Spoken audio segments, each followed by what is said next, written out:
I went on the friends page on Twitch and it says you don't have any friends yet, frowny face emoticon. Don't patronize me. Like social media does that. They like shame. You don't have any friends, sad face. Yeah, it's like when YouTube has an error, they're just like, oh, a boo-boo happened with the video. Oh no. Oh no, we deleted your video, our bad. Oh, sorry, you messed up. Sorry, Game over. we're gonna demonetize your video now.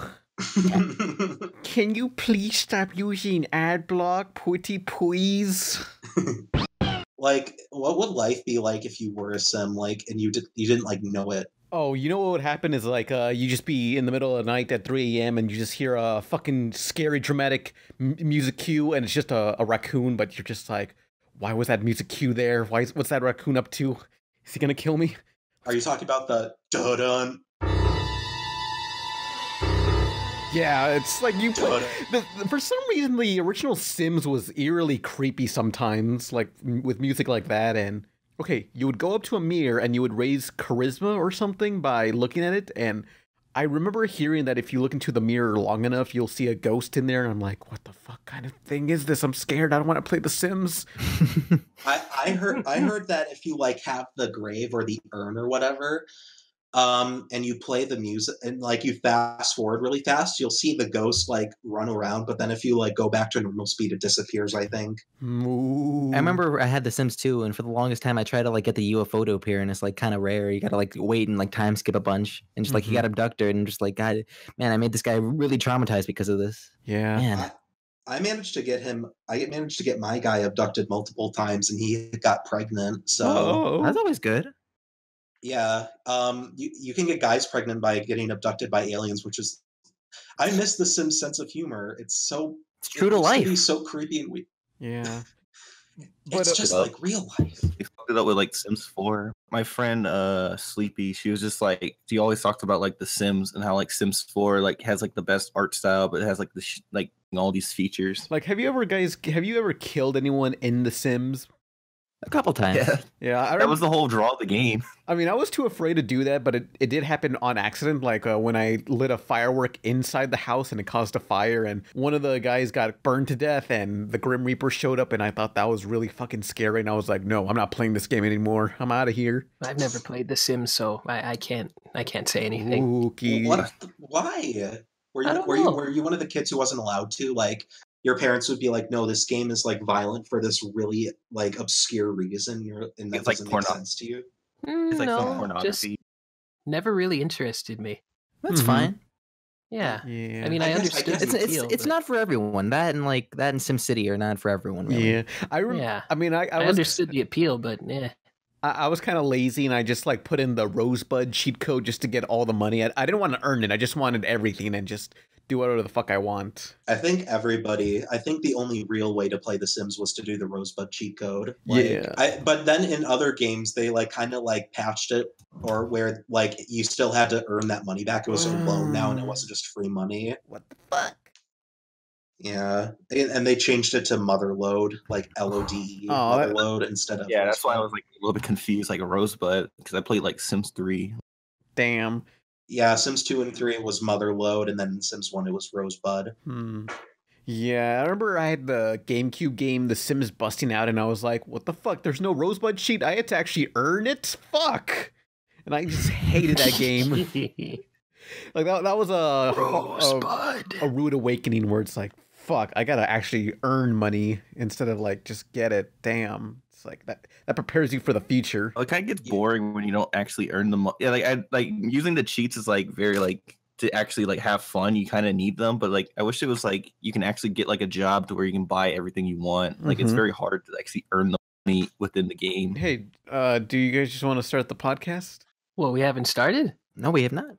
We're always in our clubhouse getting high. Superfuckers. Everybody wishes we would die. Superfuckers. Here we come like a bomb. Everybody fucking run and hide. Hey, it's the RebelTaxi Pizza Party podcast, streamed on twitch.com. I'm Pan Pizza. Who are you people? I'm Nolan. I'm the one who streams it. There's no order. I guess I'm Mars. Thanks for having me back. Last time I told some really funny jokes. I was probably the best person on the podcast that day. Not gonna toot my own horn. Yeah. If by best you mean the biggest mistake we've ever had, then by all means. And we also have his co-host of the coffee show. Who are you? Hi there. My name's Glem Walker. I'm the co-host of the Half and Half podcast. It's Mars and I's podcast. Hosted on his channel. We talk about movies, cartoons, and such forth. Mm-hmm. Damn, said that at like 50 million miles an hour. Shit. And who's the that? Who's the other guy? I'm the cartoon gamer. I was on here one time. I did a pretty good imitation of the Pitfall noise from Super Pitfall. Oh, go ahead, do it. He's also a Pikachu. Do it. Yeah, that's it. Where's my millions of dollars? That's just like playing Atari and being outed as a fucking liar for your score. Oh no! We'll send you a day's worth of YouTube ad revenue to your PayPal. Oh, sweet! I'll go to Tim Hortons. Get a cup. You should be like a voice. You should be like a professional voice actor after that. Yeah, of course. So that's the thing that's gonna get this ball rolling. Mr. Pitfall over here. Yeah. Be like that one guy. There's like it's like the Police Academy movies, except for Pixels too. Oh yeah. I'm like John Winslow. No, Michael Winslow. Speaking of Pixels and Pitfall, all our fucking arcade champions are all liars. Everyone's being outed as fucking liars. Like last year, all the celebrities have been outed as like perverts, but now our arcade people are just fucking cheaters. Instead of Me Too, it's Donkey Kong 2. Boo. What's the guy's name from The King of Kong? Billy Mitchell. Billy Mitchell, yeah. So the Donkey Kong champion has been outed as a fucking liar. The dream's over. It's always something with Billy Mitchell, isn't it? At least we still have Steve Wiebe. At least we have that regular Steve Wiebe, episode. like he's the other guy who's in the movie. I only know Billy Mitchell. Well, Billy Mitchell, more like Millie Mitchell. Have you seen Billy Mitchell's hands? They're fucking huge. No, I haven't. What is the deal with his giant hands? bearded hands. Yeah. It's all been a lie. And then there was that guy who did Dragster, the game, and he was outed as wait, was he? No, it was the referee that was outed as a pedophile. Never mind. Speaking of King of Kong, I just remember there's a documentary on Netflix called Man vs. Snake, which is pretty much similar, but it's just like about this guy who plays this like obscure arcade game, and it's just like, man, this is basically King of Kong, but for that. And it's pretty good. In that one. Speaking of snakes, remember when Discovery Channel was going to fund some guy's war fantasy and then he chickened out the last minute? Yeah, the fucking I boar. do. Yeah. Okay, someone had like a robot suit and they put it on and they were like, on live TV, I'm going to get myself swallowed in front of national television by a gigantic ass snake, and he just fucking pussed out. I have a friend who's like into vor, and I asked him like, "Yo, how'd you feel?" And he's like, "Dude, that was fucking lame." And I was like, "Yeah, I'm sorry." Yeah, what a waste. I just gave him a pat on the back, and I was just like, maybe someday. Yeah. You always have like live leagues, so you can always just go there to watch it. Yeah. Oh, but before we carry on this conversation some more, I gotta say that we have two sponsors, since I agreed that we'll sponsor these people 15 minutes into the podcast. So our first sponsor, Okay. Our first sponsor is Toon Grin. Go on their YouTube channel. Well, they had an old YouTube channel, but they made a new one since YouTube issues. But their new channel basically is them doing analytical videos and reviews on animation and stuff, and podcasts too. Look them up. It's two people. Podcast, let's plays, graphic design stuff. Yeah. I posted their link on the Twitch page. On the Twitch video, or you can also Google just Toon Grin. You'll find them. Yeah. But also, if you're watching this on YouTube, the links will be in the description. Yeah, and also, what's this? CK Draws, who draws pinups and such on Deviant Art, and also has his Patreon. He's been sponsoring us for a couple podcasts now. Yeah. So, yeah, thanks. Thank you, CK. We really appreciate it. Go check him out on DeviantArt. He's also on Tumblr. I think Twitter. I don't know. I don't really follow people on Twitter that much. I just kind of shitpost, but Yeah. all these Patreon sponsors are helping us get to MomoCon. We're about to organize our panels. We actually got another panel. Yeah. Or at least I think we did.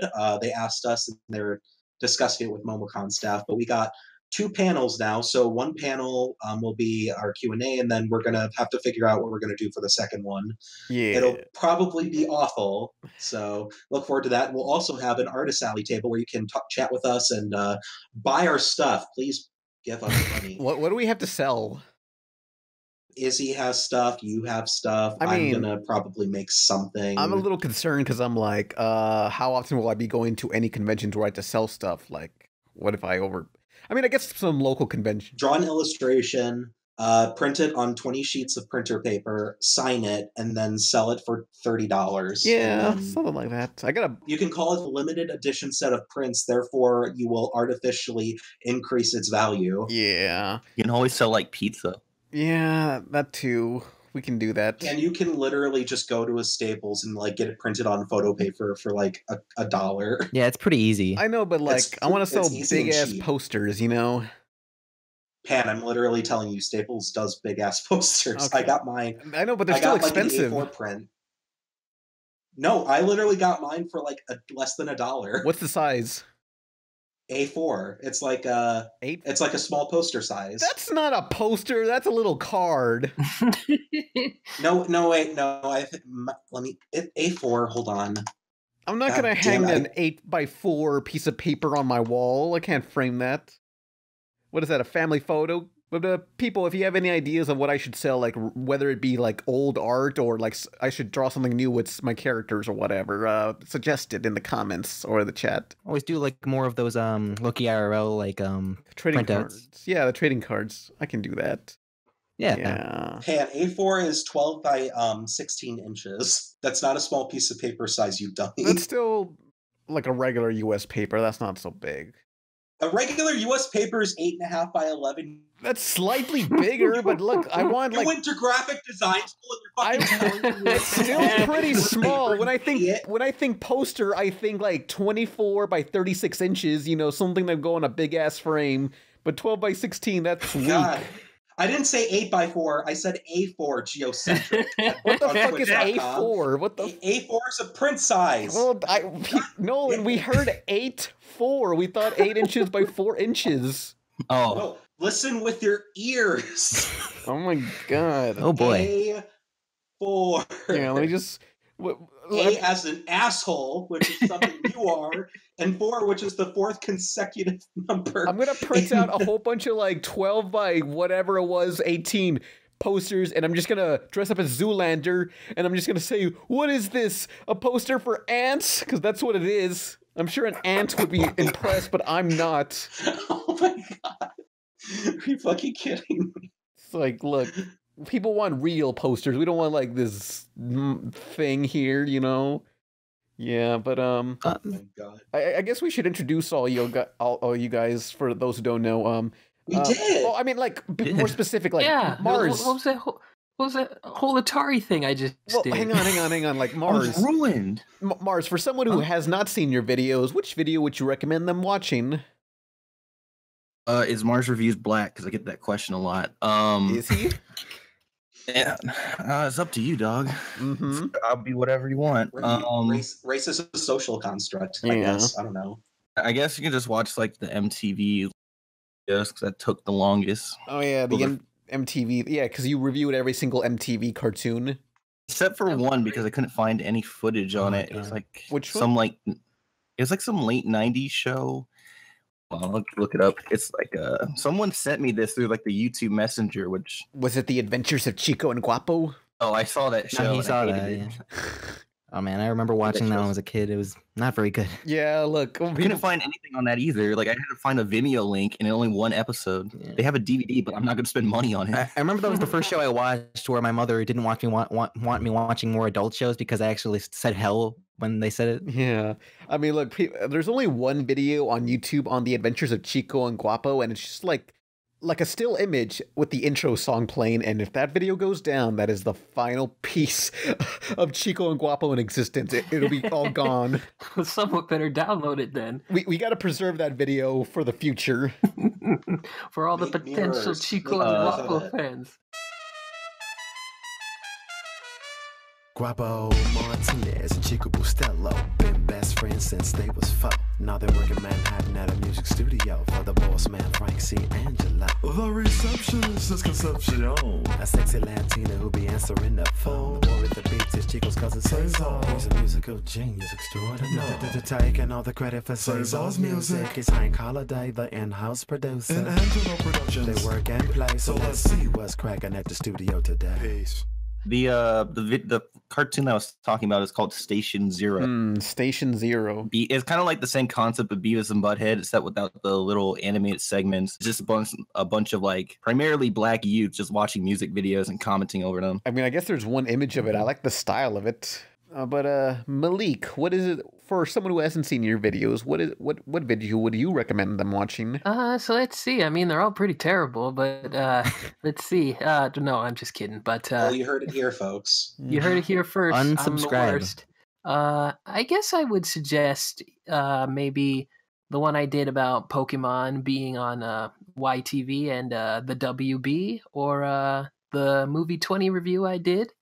Or maybe if you like countdowns, my top 10 Crash Bandicoot levels. That'll give you a pretty good image of what I am and what I do. Speaking of Pokemon, like suddenly yesterday, I just remembered the movie Pokemon Mewtwo's Return, and I'm like, that was a movie? Like, you ever just watch a movie technically once and you just don't remember a thing about it? Oh, that's a lot of movies. Yeah. Unfortunately, especially nowadays. I mean, I like Mewtwo Returns, but It was okay. it's not even a movie. It's only 60 minutes. Oh, I mean, I was a big fan of Pokemon at the time, and I remember I watched that movie, and other than like something about water, I can't remember a thing about that movie at all. All I remember is I bought it on a Sunday night, and I was like, well, that was whatever. I'll just watch this Ed and Eddie marathon. It was a simple time. There is a lot of water in Mewtwo Returns. I was like, I remember Ash saying something like, "It's just water. It has no flavor," and that just made me think. Just like, wow, he's right. Water does not have flavor. That is crazy. Water does have flavor. It's all the minerals in it. Tell me water doesn't have flavor. Ask all those people in Flint, Michigan. I don't drink water. Oh man, I remember 2016. Oh, I don't drink No, water it's for really the plot. I drink it for issue. the... It's still an issue now. No, yeah, I know, but it's just like that was world's fucked. They're fine. It's okay. It's fine. It's fine. It's fine. We're all fine. Yeah. But also, Malik, don't you do something for Did You Know Gaming or something? Yes, I do. I do videos for Did You Know Gaming. I actually do stuff with them like full time now on the side of my all my regular work. So like, are you a researcher or what do you do? Researcher, editor, and pretty much what I'm still doing now. Like the Wario video that came out a couple weeks back. I did that one in like a couple days, and we got Greg to do the voiceover for that one. But I'll still be showing up on the channel, I'm sure, and everyone will still hate it. So win-win. It's me. It's Wario. I'm still waiting for them to make another WarioWare game. Oh yeah, I think like Game & Wario was like technically sort of kind of the last one. Like, I would love if they make like some sort of a compilation game on like either the iOS or the Switch. Like, it'd be pretty easy to do. Like, WarioWare Twisted would work very well on an iPhone.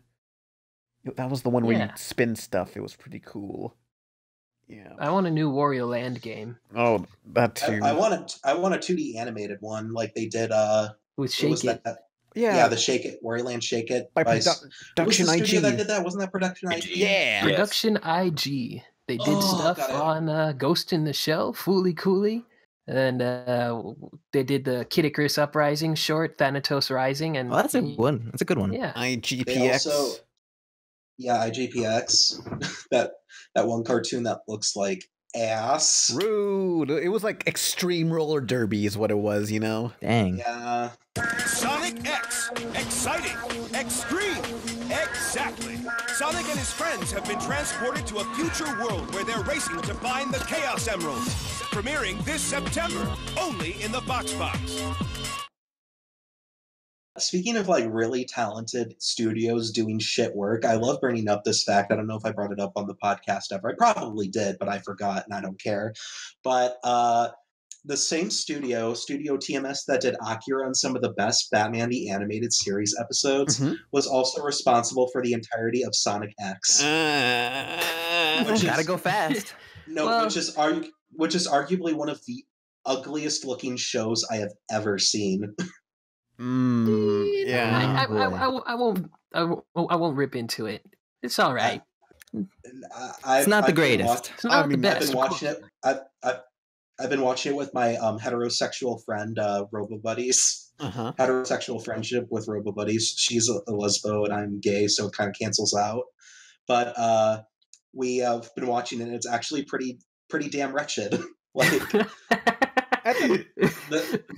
the first 12 episodes are nothing but filler. Like nothing gets resolved at all. It's just exposition and, oh hey, we're gonna go find the Chaos Emeralds, and they proceed to just lollygag and fuck about and do nothing. I mean, Oh god, true. it's so bad. at the time, I was like big What? into it because it was like finally a Sonic cartoon that has Knuckles and Amy and Shadow and everything. And because like I was like 2001 or 2, like I was just watching Sonic Satayem. No, this is 2004. Well, I mean, like before that, like I was just watching the other Sonic cartoons, and every time I was like, "Is Knuckles gonna show up? I know he's in the Genesis games. He should show up. When is Knuckles gonna show up?" Oh, but the worst thing was in the Adventures of Sonic the Hedgehog, where they actually introduced the Chaos Emeralds. Except in this version, there's only 4 Chaos Emeralds, and each one of them does something like invincibility, immortality, or something. And I thought, like, hey, at the end of these 4 episodes, 4 for some reason, Super Sonic's gonna show up, and you know who does fucking show up? It's not Super Sonic, it's just like Sonic clones himself 4 times and we don't see him turn yellow at all. I was so fucking pissed. Like, I just wanted to see Super Sonic, but no, it was bullshit. Are you okay? Are you okay? I was mad. They did it. I just wanted an accurate representation of Sonic the Hedgehog in a cartoon, and I had to wait until Sonic X for that to happen. But until then, I suffered with Satayem. Yeah. You're still not getting the accurate one because there's literally an episode where they all play baseball for a Chaos Emerald. Oh, yeah. That's the only one I remember. Knuckles points out, "You guys are so fucking stupid. Are you guys seriously gonna play for a Chaos Emerald when everyone's lives are at stake? When Dr. Eggman gets the Chaos Emeralds, and they're all like, learn to have fun, Knuckles, you stupid idiot. God, why don't you like fun, Knuckles? Huh? Why don't you like fun?" And Knuckles is like, "Oh my god, I'm surrounded by idiots." Do you guys remember that episode where where there was a teacher robot and the teacher? Okay, yeah, like Robotnik made a robot, and it was like a teacher robot, and it infiltrates the school, and it starts teaching the kids, and eventually the teacher robot actually grows to become friends with the kids, and he's chill with them. But then Robotnik comes and threatens the robot, saying, "Hey, you better like capture all these kids," and you know, the robot's being threatened, so it's like, well, he has no choice. And Sonic comes along and just fucking kills him. And we never see that teacher again. He didn't deserve to die. No, actually, it was more like Eggman wants to like corrupt the youth by teaching them how cool he is. Like, hey, go teach these. Yeah, go make propaganda or something. Even though, like, why one school? It makes no sense. It's not going to work. Nope. And like the teacher robot, when Eggman says he's going to disassemble him, he like asks the kids, like, "Hey, help me, please." And they're like, "You're our teacher, though." And he's like, "Oh." And then Eggman just switches his programming or whatever, and then Sonic destroys him. This is why we should arm our teachers. Oh no. We were so good until you did that. Thank you. Oh boy. Man. I still want to say though that Chris Thorndike is still one of the worst characters I've ever seen. Yeah, I have to agree with that.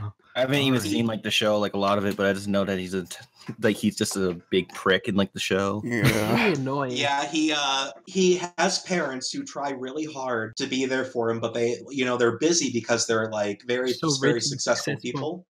Yeah, but they don't like outright ignore him. They feel so bad whenever they have to go do work, like, and they see him so rarely and whatever. And then Chris is just like so ungrateful, and like it's not like he's being left alone. He still has like his grandpa there and like who like really care about him. Yeah. And like who aren't actually like you know, they don't like chastise him or like are alienated from him. They're like family. He's got a And Mexican maid and like a Japanese samurai butler. voiced by Mike Pollock. The Mexican maid is voiced by Mike Pollock, who voices Dr. Eggman. I did not know that. That's Mike Pollock.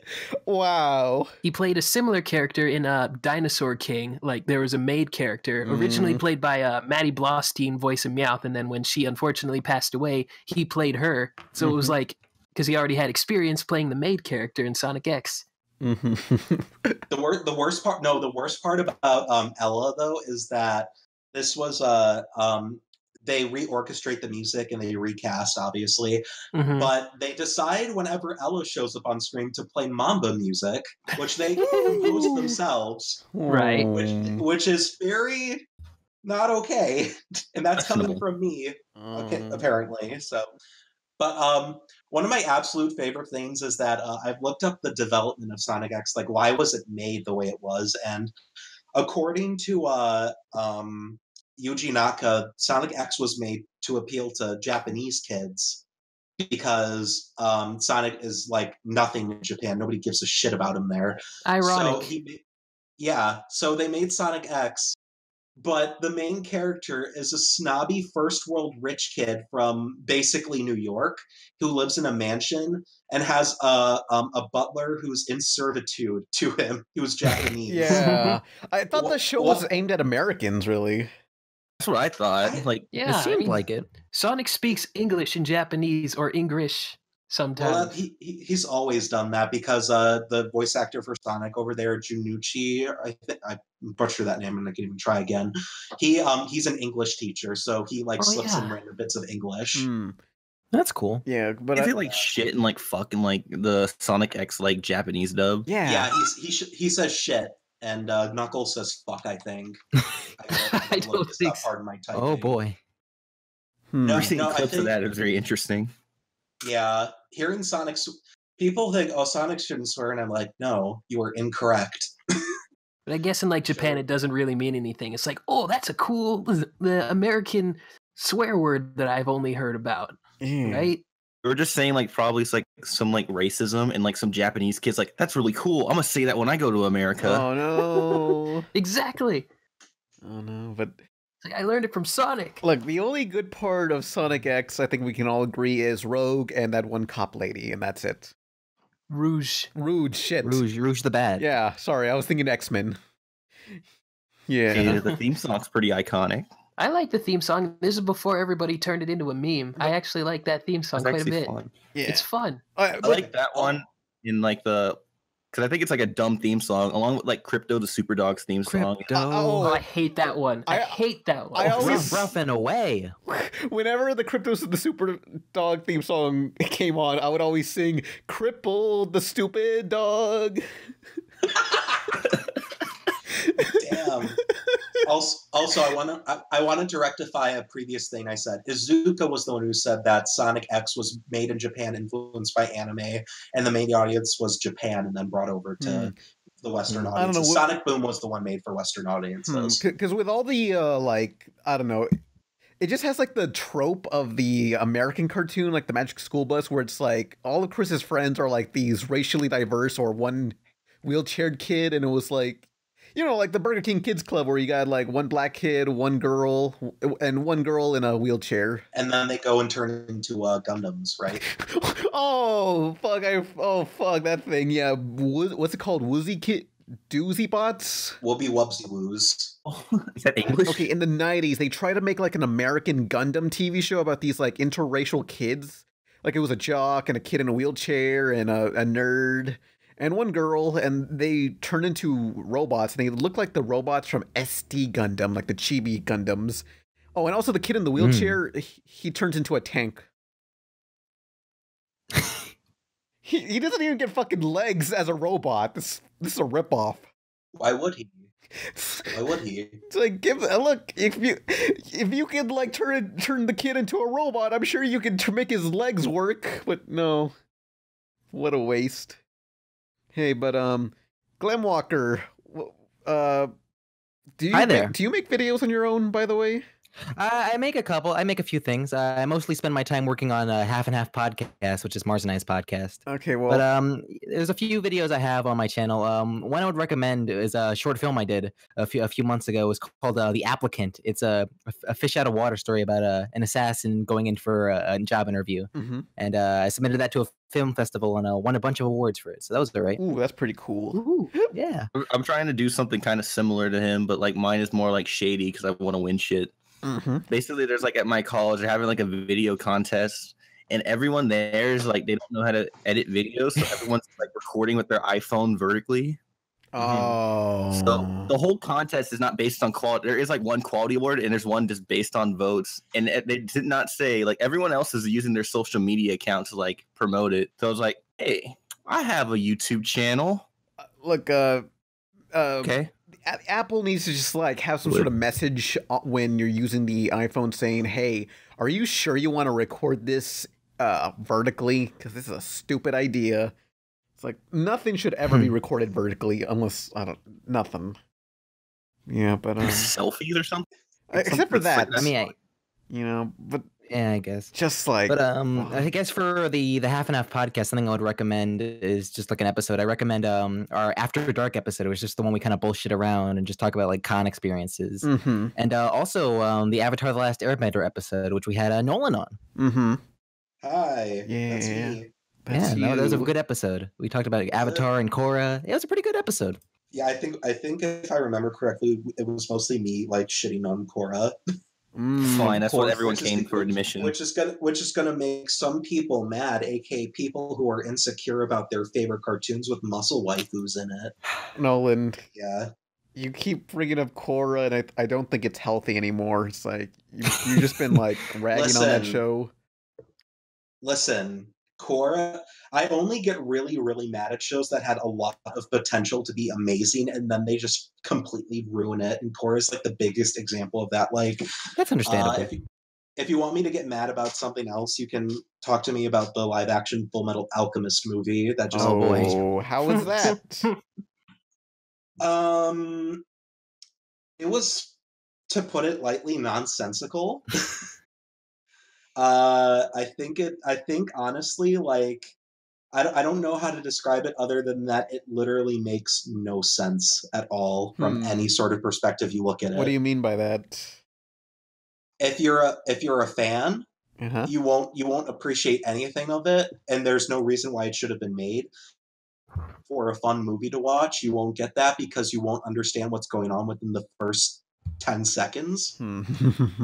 And if you just like special effects movies, you won't even like that because the special effects are bad. So people say like, oh, why does like Netflix or Paramount or DreamWorks make like Ghost in the Shell or Death Note live action? There's a reason why, like bring it over. It's still garbage that they did what they did with those, but there's a reason. With Fullmetal Alchemist, I don't know why. The series hasn't been active since 2012. That was a name though. Huh? That's like mass appeal that you can sell it to like anybody. You would think, but they decided not to make it so, which I think is a bold stylistic choice, if I do say so myself. But yeah, the best way I can just describe the movie is that it's nonsense. It's like okay, we have the 2003 anime, we have Brotherhood, and the manga series. Let's write down all the plot points like on each sheet of piece of paper, throw them in a hat, and then just pull out and like arrange them in any order we want, and that's the movie. Yeah, I have a question for you, Nolan. Yes. You have a choice of you have three movies: Death Note 2017, Dragon Ball Evolution, and the new Fullmetal Alchemist. Oh boy. Which one do you pick? Which one do you fuck? Which one do you marry? Which one do you marry? Marry Dragon Ball Evolution, because that's the closest it comes to just being kind of like a standalone competent movie. Then Death Note. And then I would kill Fullmetal. Ooh. Oh. Damn. I don't give a shit at all. Like, I respect it. It's a thing that's very important. It's there. Death Note I haven't seen yet. It seems like it would be fine, like as a show. But the movie looks bad, so whatever. I don't really care. But Full Metal is really, really, really bad. Mm-hmm. I should watch it and see, like, me as a person who doesn't really care at all about Fullmetal Alchemist, see if it'll be good. Yeah, me and Mars are gonna watch it. Oh, Yeah. I think. Oh, and you haven't? Well, wait, Nolan, you've seen it or no? I've seen it 4 times. 4 times the movie? What the whoa? What a waste. I watched it once with my friend Darren, Oh, who's also gonna make a card game soon, and I'll be talking about that when he gets closer to it. But mhm. he and I are both huge Full Metal fans, and we watched it knowing this would probably not be the best thing ever. And we're surprised when we thought, oh wow, it's actually one of the worst movies we've ever seen. And then I saw it again with Robo Buddies, and she was just as bewildered at how much of a train wreck it was. And then I saw it with the Goat Jesus commentary. Go watch Goat Jesus. He does some pretty cool videos. And then I saw it with Donnie, and he literally just like could not be bothered to pay attention to it because it just made no sense. So, Movie to show to your friends. I haven't seen it yet, but the only thing I've seen like screenshots, and like Ed looks like fucking like a Japanese cosplayer. that's kind of an issue with every anime adaptation, is that you can't like adapt like their costumes because it's just going to look like cosplay no matter what you do. That's why I want to see like the Naruto movie, like some like they're probably gonna recast with like some white guy and just like really retarded looking like orange jumpsuit. Well, they already did a Naruto stage show, so Oh boy. it's actually a musical. I think. Sweet. It's a Naruto musical, and they're also releasing a Bleach movie this year. Wait, So really? it's never gonna end. There's more out right now. Endless Why? trash. Endless trash. God, fucking. Are they gonna like go through like all of it to where like Aizen's like fighting Ichigo and he turns into like a fairy? Dude, next year, wait up for the One Piece movie. It's gonna be 1,900 hours long. Are they gonna do that like with Luffy's like stretch powers? Like he like punt like It's gonna be like shitty Mr. Fantastic, probably. Yeah, there's also Interesting. the Sword Art Online TV series is actually getting some ground now. It's going to be on Netflix. Oh, Oh, quality. oh I showed I love Mars- Sword Art Online. Okay, so Sword Art Online is like one of like my favorite like shitty shows to watch. I didn't watch the second season because it was just got too boring. But like the first 2 seasons or episode arcs, I don't know what you call them, are like some of the greatest like TV you can watch. Like I showed my friend Porch. He was just like, Porch. yeah, I showed him this video, and it's just like the clip where like Kirido's like, "Don't worry, babe, I got this." He like takes on like 7 guys, and goes like they start wailing on him, and like they just start killing him. They're just beating him with swords, and it's like, oh my god, he's gonna die. But no, Kirido's too strong. His life that bar is his not health going down. He regenerates health faster than they can deal out damage. Mhm. Yes. Yeah. I saw a clip of that too. Like, does he just did he equip something that allows him to regain health? Just by Basically. standing there? He can break the game. Like there's like I think there's like a plot point where like Kirido's so like good at the game that he can like basically hack the game so he can be the only person within it can dual wield. Of course. Dual wield. Don't hit the camera, man. Yeah. Oh, I remember that. Yes, I forgot that part. You're nobody! Don't hit the camera, man. Dual wield! No, somebody should animate Kirito doing that, going dual wield, and then have Asuna go, "Don't hit the camera, man." That's Oh. also like my favorite thing about Sword Art Online was just like some of the visual novels and that infamous like H scene with like Kirito and Asuna. Mm-hmm. Basically, that H scene is just like Kirito. They're like, because it's like a visual novel, they can't really they either don't show it or they have to explain it through text. So basically, Kirito and Asuna are having sex, and Kirito like ejaculates, and Asuna says, "It's 2 years worth of semen." What? Well, glopping into me. Context for that is at the time when they are having intercourse, they've been comatose in the game for 2 years. So when Kirito busts a nut inside Asuna, he's ejaculating 2 years worth of built up semen. So it's sort of like a half pressing the A button to gather up speed to speed run. Essentially. That's essentially what it is, yes. Well, actually, you don't actually build up semen. It actually comes out in some form. So, like, that's why people have wet dreams. Periodically, it just happens, like through wet dreams and stuff like that. Yeah, that's speaking from experience. Yeah, I didn't masturbate until I was like 20. So, Anyway. Okay, so that is a feat. Holy shit! How do you even do that? Hey, let's not question these things. Let's just move on with our lives. I didn't. I'm not quite. I'm like actually kind of impressed. I was afraid. I didn't really start until this year either, or at least I wasn't successful in my mission. Mm-hmm. Yeah, I like Pan keeps trying to embarrass himself, and like in the back of my head, I'm thinking I've done all this and more. I think like if we're going to talk about that, I think like the most embarrassing one. Not gay. I'm not gay, but like I think the first thing I was like sexually attracted to was like Wikipedia articles about sex. Images of like sex, and they're like these old Chinese drawings. It's like that's pretty hot. I look back on it, and it's like two dudes. It's like just a pretty boy doing it. I somehow like gay. Faced out the penis. I'm not gay, but seeing two dudes do it is pretty hot. At the time, it was, but now it's. You're gay, dude. I'm sorry. Yeah. Everybody in the chat hashtag Marses is gay. I'm not gay. I'm OJ. Okay. They say the user lives outside the net and inputs games for pleasure. No one knows for sure, but I intend to find out. Reboot! Hey, remember the TV show Reboot from the 90s, that CGI show? No. Clearly, whoever... I do. That was actually a really good show. Yeah, well, they're fucking rebooted it, and they released a trailer, and it looks more like Code Lyoko. It doesn't look like Reboot.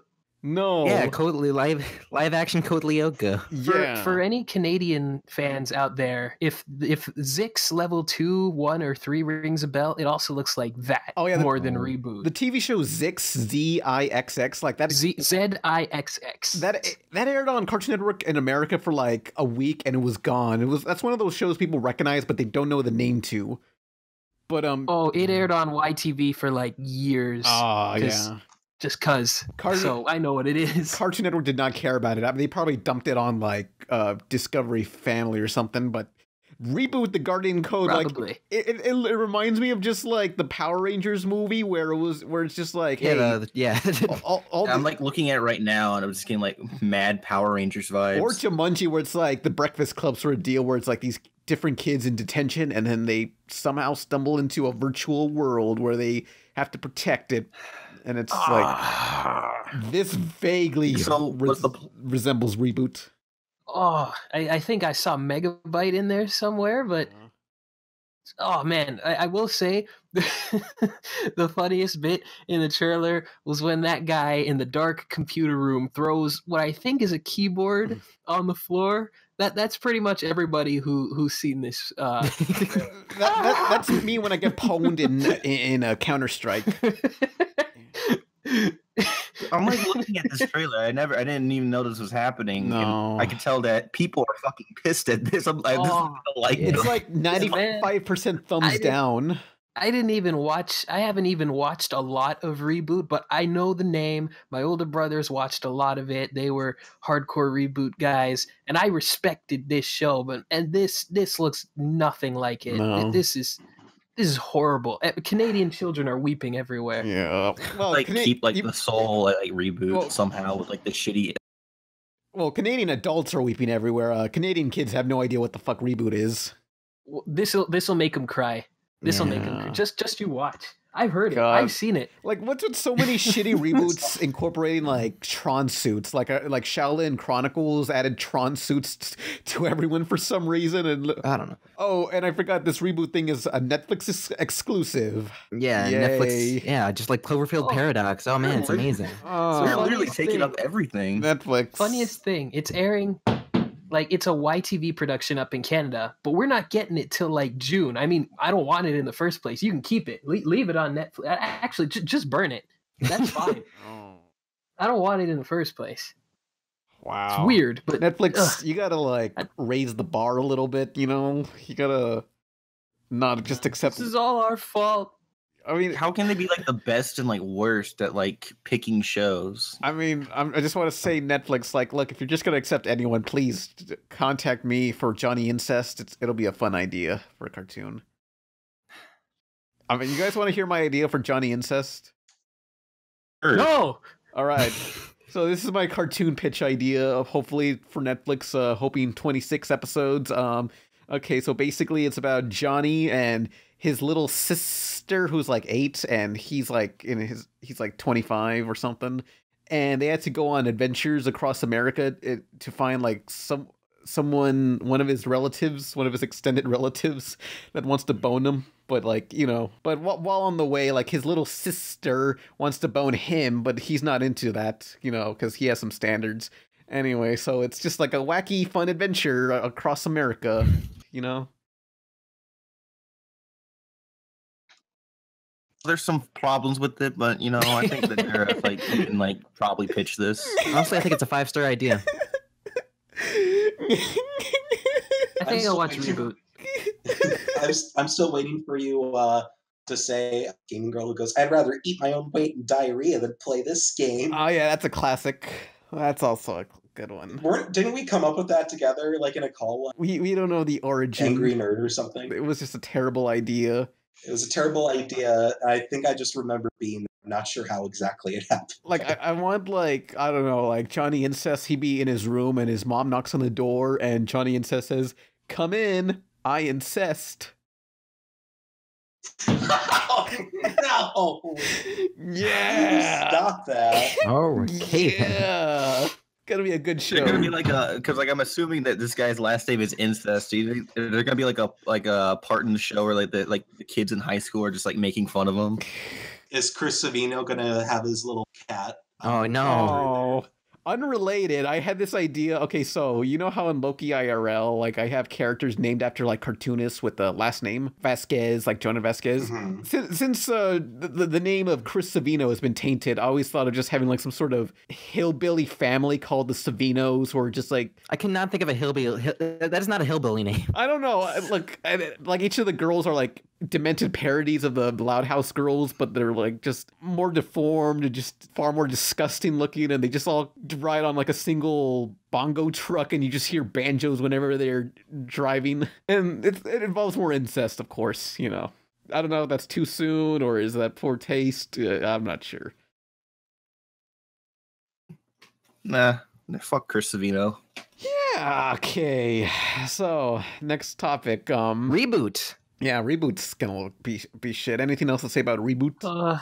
The old show ended on a cliffhanger, right? Yeah. From what I remember. Yes, it did. Yeah, well, it's never gonna get solved. They had so much potential. Something- sorry. Were you gonna Something say I've noticed with the recent like remakes and stuff like that, like this and like the current Heathers remake they're doing with like the TV show thing. Mhm. It's just, they just kind of have like the same feeling, and they're both being very, very hated on. It's just Oh, yeah. like, yeah, no, this Heathers doesn't look one very is good. awesome, The new though. one- The Heathers one is like epic. Like just look at the Twitter account. It's like so like funny. Oh, man.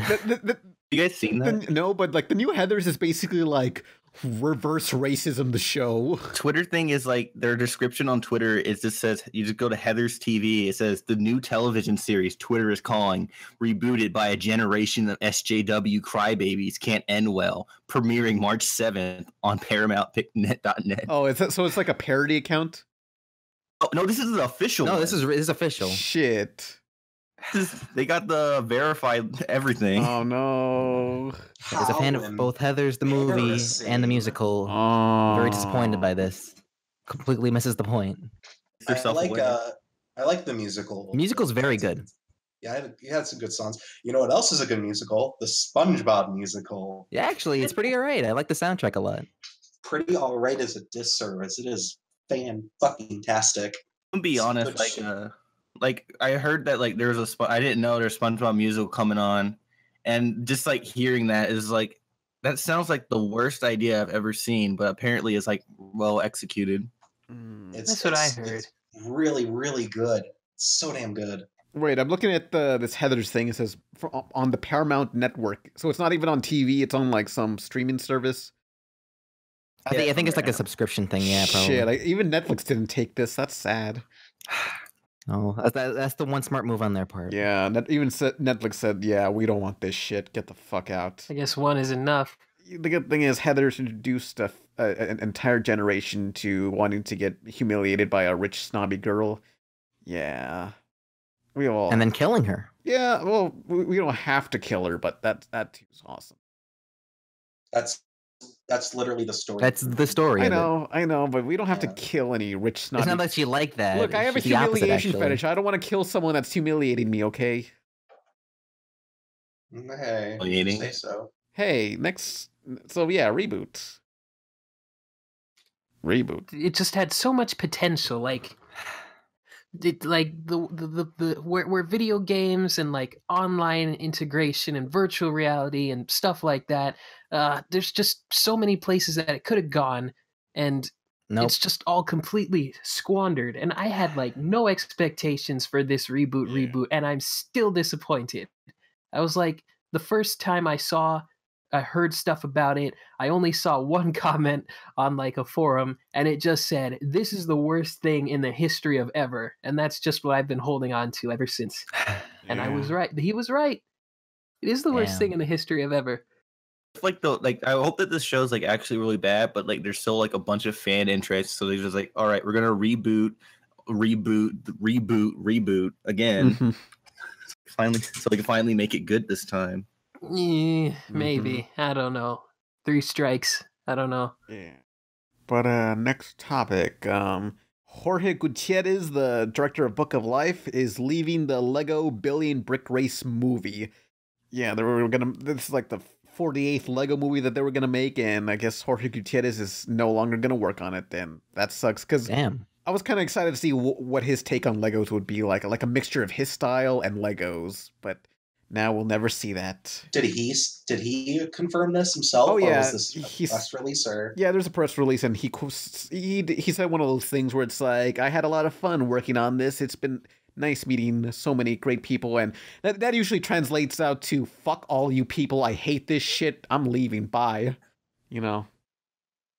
That's that he would just like whenever these people make these like press releases, because they only do it so they don't like ruin their careers, but like they just go like, yeah, they were just being dicks. They wouldn't let me like, I don't know, put in this like really gory action scene. Yeah, they didn't let me put like churros or anything in this movie, so fuck this shit. I am out and gonna make Book of Life 2 come in 2019 or whenever. Yeah.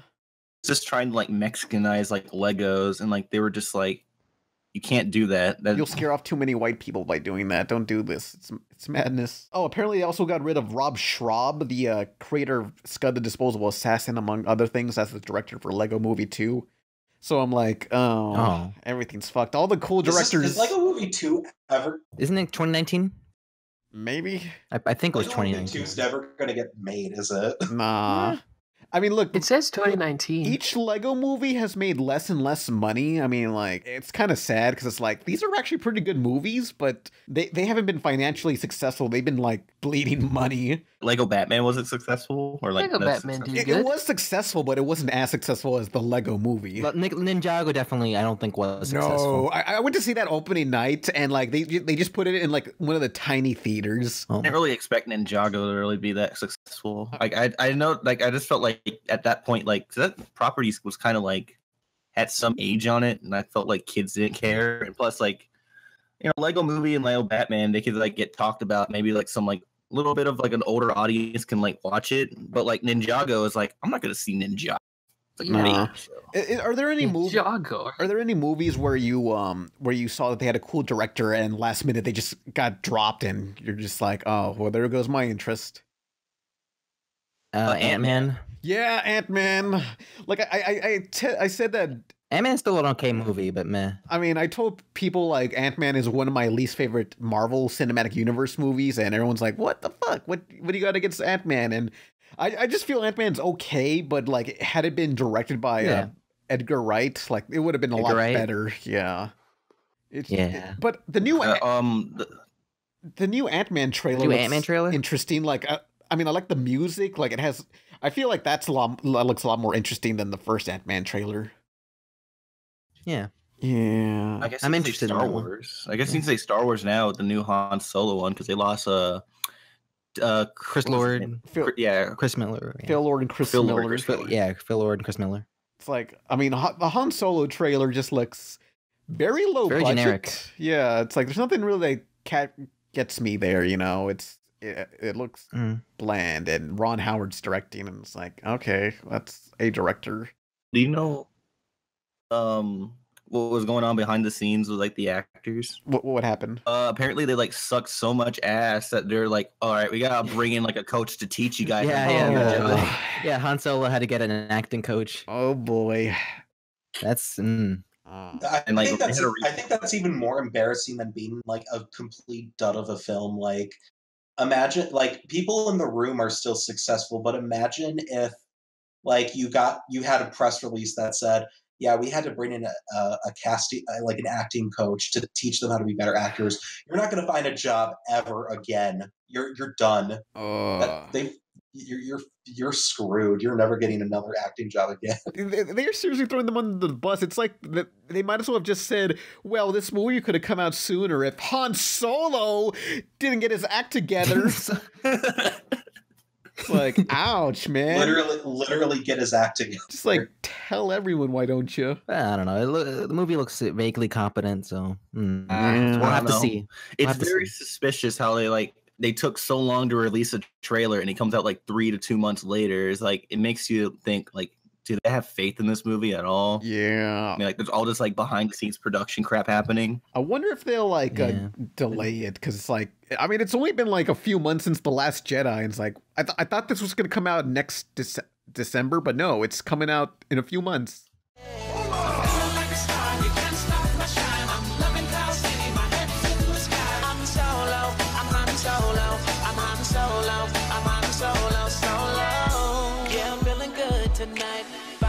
Free and it feels so right. Oh, time to do the things I like. Gonna see a princess, everything's alright. They did release new footage of The Incredibles in a TV spot, the new Incredibles 2. Yeah, the trailer. Nolan, has your mind been changed for Incredibles 2? Looks pretty great. You guys can go ahead first. Okay, well, I'm not going to say that much. One thing I really like is the scene where the dad is helping the son with his new math, with homework, but the dad is helping like the son with new math, and it's a scene where Dash is saying, no, you can't do math like that. This is the way the school teaches us, and I feel that's very Brad Bird. So I feel there'd be some competentness to it. I think that'll be a good scene. Very relatable scene because I suck shit at math, and I would ask like my mom or dad, and goes like, "Do you know this is like?" Yeah, I do. And he like looks at it like, oh, what the fuck is this? They changed it. Why would they change it? Yeah. All I'm gonna say is I didn't know this movie. What? Huh? You keep calling it New Math, which is a song wrote. Oh. It's New Math. We should get Bo Burnham on here. Is he doing anything? Bo Burnham? Who? Big? He's a musician. He's written a lot of crazy cool songs. He had a show on Netflix, went on tour. He's a pretty cool guy. We should get him on. Yeah. Go. Yeah, right up your phone, on the podcast, Like Bo Burnham just like he didn't like watch any cartoons or anything. So you can still bring him on. Spinge Bill. But any other comments on the Incredibles dose? I thought it looked pretty competent. I don't think just looking at like early on, I don't know if it'll be better than the first one, but my favorite thing to come out of it was that fucking meme that came out of the Incredibles 2 trailer. What meme? What would that be? You know that like meme that was like spreading around, like some like idiot were just going like, Miss Incredible waved at a girl, she's gay. Yeah, representation. There's just a tweet where someone's like, oh man, Mrs. Incredible's gay. She waved at a person. Gay for more men, Hong Kong. A little girl. Little girl, it was like she's a pedophile then, if that's by your logic. Yeah, she can stretch it. Well, this is. I think you say what you can. Mrs. Incredible stretch her body to transform into other people and make herself look like a child? I think she can. I don't think so. Mm-hmm. No, well, it's like that one chick from. I don't think that's how consent works. Madame Rouge could do that in the Teen Titans. Yeah. Or was it Madame Rogue? Oh my god. was something, but she always freaked me out because she like I always had like a weird thing. It was like absorption. That's why like Cell haunted my childhood. Oh, She like yeah. there's like that guy that was like always on fire. I think it's like Hot Shot or something. Mm-hmm. Oh yeah. Just Hot like Rod. absorbs them. Yeah. That was a tense episode. I remember that episode.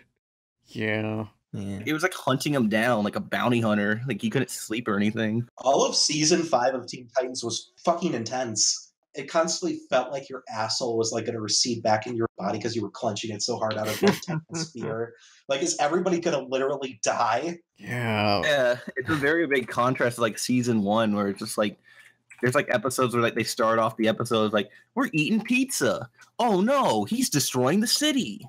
No, that kind of reminds me of the most recent Ninja Turtles. Season 4 in particular was like really, really tense. Yeah.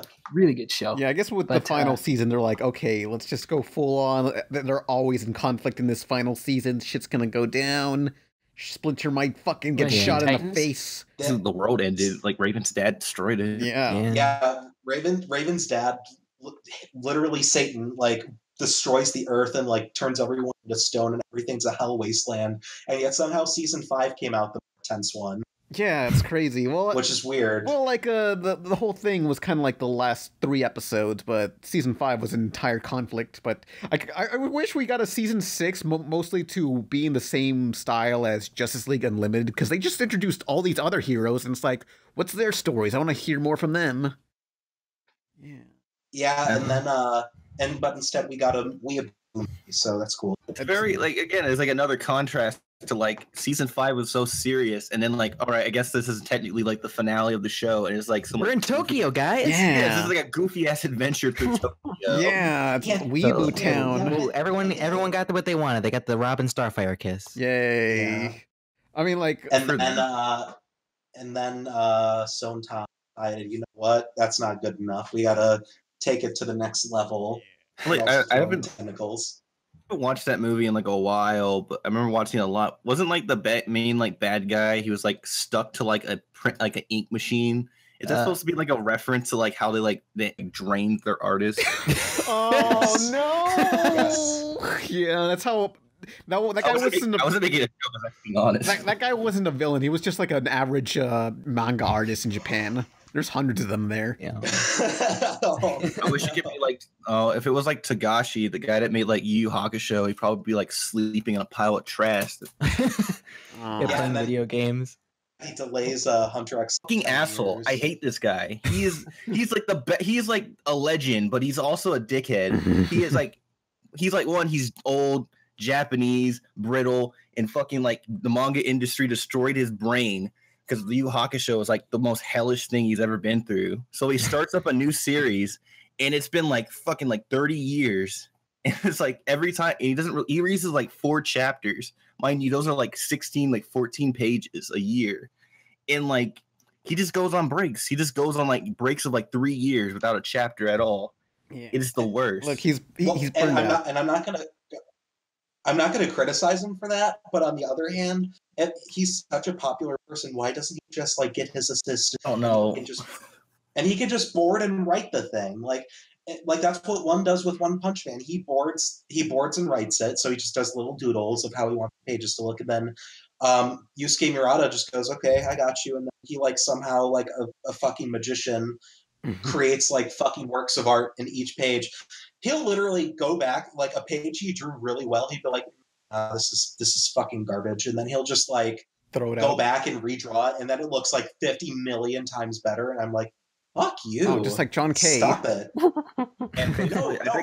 No, John K spends like hours and delays everything. Yusuke Murata's time, does his shit well. He's a very good hard worker. Don't compare him to John K ever. I think I found like you can use this probably as like the podcast image if you want. This is Yoshihiro Tagashi in like the 90s when he was like, I think when he was like coming up or making like Yu Yu Hakusho. Damn. Did he play like Sega in there? What was he doing? He was on his break playing Dragon Quest, I think. The lazy asshole with that. Like, I know it's like really weird, mean to like artists are lazy. You know, they put in enough work, but this guy is sometimes like they're like sometimes like, okay, you're kind of sick, you know, I get it. You made like manga, basically that's like slave work for like artists, but like, oh my god, like he is actually lazy. Like he's like the new chapter of like Hunter x Hunter, they were actually coming out kind of like they're just coming out more frequently. And then like Dragon Quest like 10, 9 or whatever the fuck they're on now gets like, oh, it's about to release like next week. He goes on like hiatus and there's been no chapters since, I think. Damn. He's been playing Dragon Quest instead of doing his job. But like I respect him, but I hate him at the same time. He's got residuals. It's fine. His wife is the creator of Sailor Moon. Really? Yeah. Oh, that's cool. Oh. What? Anyway, Incredibles. I think it looks pretty good. I think the general consensus is that I shouldn't have my hopes up. The general internet consensus is that I should hate it. But from what I've seen, I'm interested actually. I can't say that for most things, but I'm happy to see more Elastigirl. I'm happy she's getting more of the limelight. I was never asking for an Incredibles 2. I thought it ended pretty honestly, well. that was like the only Pixar sequel I've been asking for. Yeah. Really? That's what everyone wanted. Well, but I had this. And they made Cars 2 and 3. Finding Dory, Finding Dory, Cars 2, 3. I had this terrible idea. Like I wanted to make a video called, well, let's say release it next week and just say, hey, my review on Incredibles 2, and you click on the video and it's actually a review on the video game Incredibles 2, The Rise of the Underminer. Rise of the Underminer. Yeah, it's like it's basically seems like it's going to be the opening of the film. That's technically a sequel video game, you know, that counts. Yeah, it is. Yeah, it happens right after. Yeah, it's let's see. The only thing about the trailer, the only thing you don't see is Violet, the daughter. She's barely in it. No one cares about Violet. I like Violet. She's a good actress. She only had one level in the video game, in the original video game. It was like a shitty stealth mission. She also had the chase scene. Oh yeah, the ball. Yeah, but she had to share that with Dash, and Dash had like 3 levels or 2. You still count that. Yeah. Was that game actually good? Because I remember it was okay. It was okay. Yeah, it was decent, but it's serviceable for a PS2 game. There are a few issues, like the boss battles go on way too long, and you fight the Omni Droid. Oh my god, the boss battle with like the lava level. Oh, I couldn't get past that one for the longest time. The Omni Droid, you fight the Omni Droid like 3 or 4 times, and it goes on far too long than it should. Oh my god, yeah, it's terrible. I can't wait to watch The Incredibles again, but this time with a what? That's my opinion. I said I can't wait to watch The Incredibles 1 again, but this time with it always cuts out. You keep cutting out. They don't want you to hear it. Pixar is trying to censor me. Yeah, Disney and Pixar are trying to censor you. They can't have you slander their movie. Yeah, he speaks the truth. Stop him. Try it one more time. I said I can't wait to watch The Incredibles 1 again, but this time with a girl. Yeah. Oh shit! You did it again. Cut out, but I heard girl, so it's all right. Yeah. I can't wait to watch The Incredibles 1 again, but this time with a You only cut out girl again. I don't know if this is intentional or not anymore. Oh well. Well, I guess we'll never know, and we can move on to the next topic. No. Damn you, Alexa. I like how it cut out for you, Pan, when you did that. Disney has announced 2 new cartoons coming out. Amfibia, it's a comedy series chronicling the adventures of a 13-year-old self-centered girl named Anna Boone Chewy, I think, who is magically transported to the fictitious world of Amphibia, a rural marshland full of frog people. With the help of an excitable young frog named Sprig, Annie will transform into a hero and discover the first true friendship of her life. But essentially it looks like Harvey Beaks in the soft style stuff, you know. I mean... Yeah. And the other, I was going to ask, like, is like CH Greenblatt? Because it looks very, very similar to it. The style looks close, but I don't think so. The press release didn't mention him in it. Yeah, and the second card, unless it's Wander Over Yonder season 3, I don't care. Oh, good luck with that. No. One day, you're not going to be caring for like 30 years. And the other cartoon is The Owl House. It's a horror comedy series that follows Luz, a self-assured teenage human girl who accidentally stumbles upon a portal to the demon realm where she befriends a rebellious witch, Edda, and an adorable tiny warrior, King. Despite not having magical abilities, Luz pursues her dream of becoming a witch by serving as Edda's apprentice at the Owl House and ultimately finding a new family in the unlikely setting. I'm kind of interested in this one because it does say that it's a horror comedy, so that'd be pretty interesting because we haven't had those in forever, in cartoon form, you know. And the horror part is the most interesting because like, actually going to be like somewhat kind of eerie, or is it just going to? Hopefully, but hang on. Did you guys see the screenshots of these things? I've seen some things of it. Looking them up now. Ow, hang on, let me get it. But yeah, I don't mind. Yeah, the art styles are pretty alright. Yeah, the styles look pretty good. Really they nice. look very similar. They're both like two girls. Well, that's the only similarity. Like one looks like it was drawn by C.H. Greenblatt, and the other one looks like it was by Brianne Trueheart, the Amethyst Princess of Gemworld. It kind of looks like Greenblatt. I mean, for one thing, they're not going to be on Disney XD. According to this, they're going to be on regular Disney Channel, which is strange because I thought all. Ooh, that's interesting. I thought all of the That mean, animation. like, they're just going to abandon Disney XD as like a network now or channel. Maybe. Well, I mean, Star vs. the Forces of Evil was on Disney before it got bumped to Disney XD and Wander and Gravity Falls. Yeah, but I heard someone told me like there was like a news report they're actually bringing Star to like the regular Disney Channel. Are they just I think because abandoning? that's been like really successful. Are they just abandoning ship, or what's going on with Disney XD? I think it's because of like their streaming service that they're trying to roll out. Oh yeah, Spot Fox. So in like 2019. Yeah. I mean, Star's got like 4 seasons, so I'm guessing they're like, yeah, this has been a success. Let's put it on the main channel again. Yeah, although one thing I do like about Disney XD is since they're basically in 4th place in ratings, like they just make some weird experimental stuff sometimes, like Pickle and Peanut and I forget, some sketch show that was on. What was that sketch show where it was like these characters with heads, like these heads that transplanted different bodies? It was like I don't know. A joint thing between Warner Brothers and them. Yeah, Disney. Warner Brothers, who usually do stuff for Cartoon Network, but they decided, hey, let's do this for Disney. And it looked nothing like Warner Brothers. Pickle and Peanut, for some reason, is very popular in Japan. Japan. It's really crazy how some shows like don't do well in the place it was made in, but then overseas, it's like the biggest thing ever. Oh yeah. Like We Bear Bears is popular in Asian countries, but related, the next video is going to be a review on Woody Woodpecker, the Netflix movie, which the only reason it got made is America doesn't care about Woody Woodpecker, but people in Brazil do, and that's who this movie was made for. Oh, yeah. But for some reason, there's a bunch of Canadian folks in it. Yeah, Canadian and one Brazilian woman who's famous over there. And yeah, this movie's... It's the most, like imagine every single problem you have with these type of, like, Hollywood adaptations of a cartoon character. It's all there, like him trying to be trendy and saying, no, like you hear the Woody Woodpecker theme song and like Woody says, "Hey, that's my ringtone." We're off to a great start. Yeah, that's interesting. It's like on the same thing as that with like Brazil. Like there's like some things where they're just like behind the times on. Like I was watching a video and someone explained to me like, in Brazil, like, you know, Sega stopped making like consoles, but they still send out like a bunch of like Sega Dreamcasts and like Genesises to like Brazil because they're still like a popular console in that country. So we can still get a Sega Dreamcast in Brazil now? Yeah, but it'll probably be regional or something. 3 times. Oh man, we can buy we can get fucking Puyo Pop and Spawn the Demon's Crest. Oh yeah. Shenmue. Power Stone. You can get your Power Stone. Oh, Power Stone's great. Yeah, you can get your Portuguese dub of like Sonic Adventure and Sonic Adventure 2. Fuck yeah. Don't get better than that. Yeah, but let's see.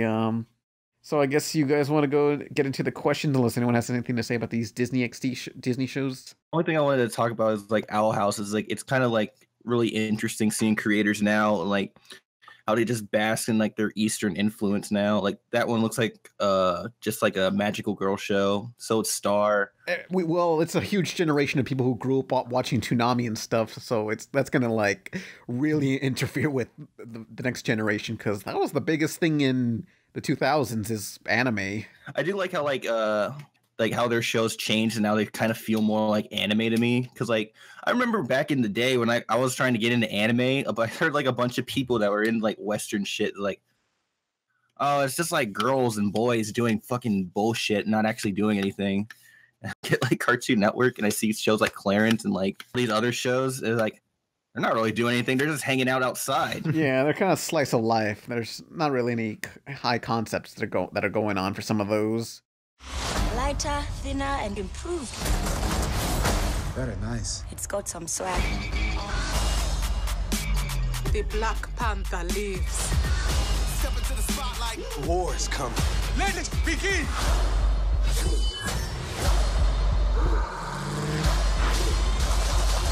Show up. What are you talking about? Black Panther, rated PG-13. Experience it at IMAX February 16th. But yeah, so Black Panther, yeah. I thought that like I love in general. I've been loving like Phase 3 of Marvel Cinematic Universe because it feels like they've been going pretty alright. Like around like Civil War, I was like just kind of getting tired of these Marvel movies. But like after like Doctor Strange, like they've been going more unconventional with these Marvel Cinematic movies. Oh yeah, with like Homecoming and Ragnarok. Yeah, it's like I feel it's actually getting better now. They've had more of a sense of humor and taking themselves slightly less seriously. Like at Civil War, like I felt like they overblew themselves with just quips and stuff, and they started to subdue that a little bit more. Always been my problem with them. They just go like everyone's like this like smart genius. Like they all have like their quips like written down. Like I know they are because they're actors, but like the characters is like, I'm gonna write down my lines, like they're in the hangars. Like I'm gonna write down my lines, what I'm gonna say to Captain America if he says this to me. Yeah. Oh, in Black Panther, there was a scene where the Black Panther's sister just goes up to Black Panther and looks at his shoes and says, "What are those?" Oh man. Yeah. As soon as I saw that, I made like a tweet that everyone got mad at me for. I just said like, this is the worst character. Marvel universe. Hey, leave her alone. She's okay, but I didn't care for most of the comedic stuff with her. She's just honestly quirky and a dork, so it makes sense for her character.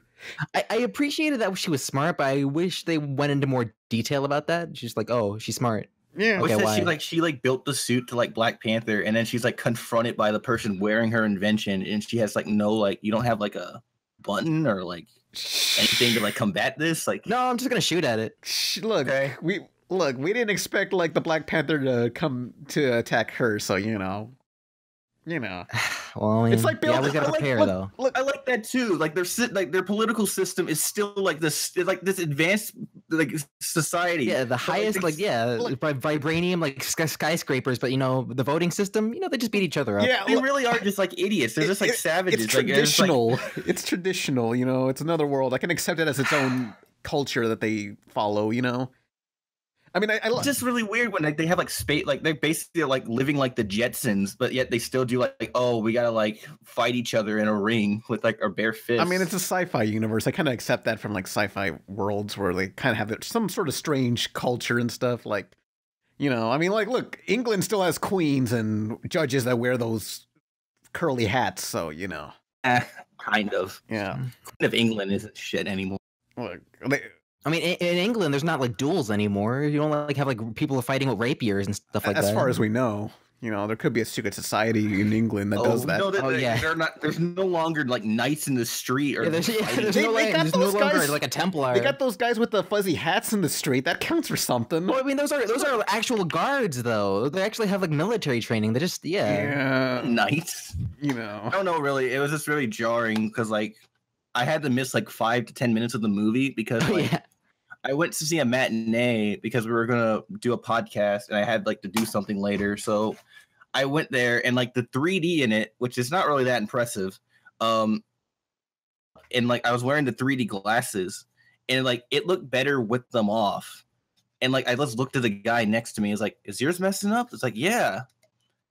So we went up to the manager and it fixed like 5 minutes later, but it was like I had no clue what was going on. But Killmonger was a pretty decent villain. Yeah, he was among the few good villains I feel in the Marvel Cinematic Universe because I can't really think of any like memorable villain. Like I remember I was at Hot Topic and like they had like the little not Funko Pops but some other variant of Funko. You got the only memorable ones are Loki and I guess Ego. Yeah, like they had like those door figures of like the sparkly face guys from Doctor Strange and it's like.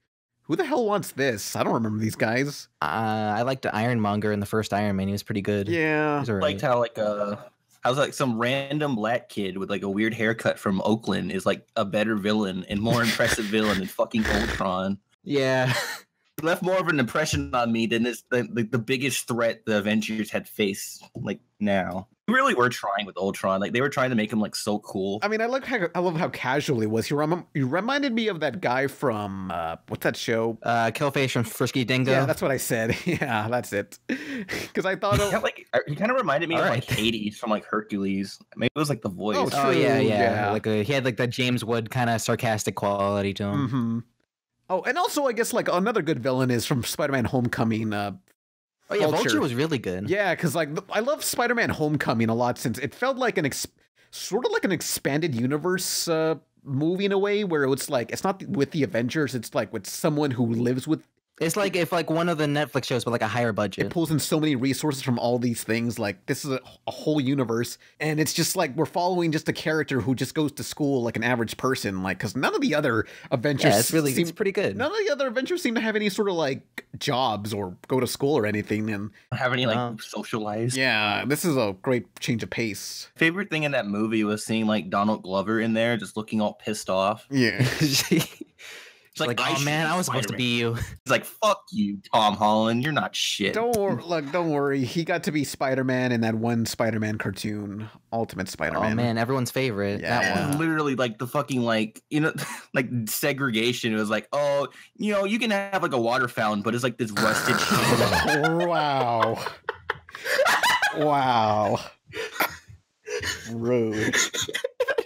That's exactly what it is. Damn. You get to be Miles Morales, like, oh, wow. Gee willikers. Hey, at least everyone's favorite iteration of Spider-Man. Hey, at least that new Miles Morales movie coming out. That looks really awesome. Yeah, that looks alright. Yeah, I'm excited for that. Like Sony Pictures comes out of nowhere to make something I'm just good. hoping they make... Hopefully. Yeah, I just hope they make Miles an actually interesting character. Oh, yeah. Mm-hmm. But he's typically not in the comics. Black Panther, like I kind of agree with like Half in the Bags review, where it's like I kind of wanted more of this villain because it was a pretty interesting. Yeah, he conflict. just disappeared. Yeah, but I guess by the end, like Black Panther did like think, yeah, I guess I should probably do some things of what he wanted, sort of, and buy out this place. Yeah, Black Panther did have some faults where I'm like, what was my problem with it? The CGI near the end. Yeah, it's terrible. It's like Spider-Man 2. Yeah, I like the rhinos. Those look goofy. I like that. It was like those look really off-putting, but whatever. It's I can deal with bad CG. All the actors in it, like I just saw like every like random black actor was in it. Like Forrest Whitaker and like the black guy from like Get Out was in there randomly. I'm kind of waiting for like Marlon Wayans to make a terrible parody movie now. Oh man, no, he's done with parodies though. No, there's gonna be a parody of it someday. He's got to come back. Just to make, he's got to come back just for Marvel. Yeah, we got to make like the. He was in. Oh no, I'm thinking of Kevin Hart. He was in superhero movie, the Drake Bell like Zelchberg one. I'm sure like he'll make like the African American Panther, and then he's gonna put on the costume, and it's gonna be like, oh, this is the Pink Panther outfit. Whoops. No, it'll be the inverse. It'll be a White Panther, and he'll like go through the hood and just like, wait, you're black, but you're dressed as White Panther. Oh god, and then they just have a dance off, and it's like, whoops, white people can't dance. Yeah. What's that guy doing now then? If he's not doing parodies, Netflix stuff. Oh joy! It's the Netflix episode of the podcast. Golly, he had like some TV show, like he had like some TV show that was like actually like prime time. It was called Marlin. But it was oh wait, it's not canceled. Never mind. It actually got renewed for a second season. So hey, good. Yep. Let's clap for Marlon Wayans. Yeah. Still, thank goodness. The Wayans brothers are actually pretty funny, just not in movies. Have you guys? That's like the biggest insult to an actor. Have you guys seen the Boo Crew, the cartoon that they were trying to make? I saw part of the video when you were like talking about it. Okay, they're available on YouTube for free officially. Like, after this podcast, you guys need to watch it. Those things are just fucking amazing, and they're just relics of the 2000s. Like, in the span of 1 minute, they have a parody of American Idol, William Hung, and the Terror Alert System.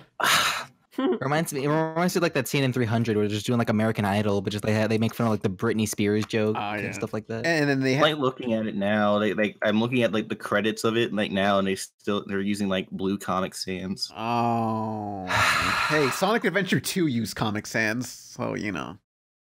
And look at how people talk about it now. I didn't want to say it. Long debated. I didn't want to say it. Like that's the biggest debate. Like, were the Sonic Adventure games any good to this day? No one has an answer. Okay.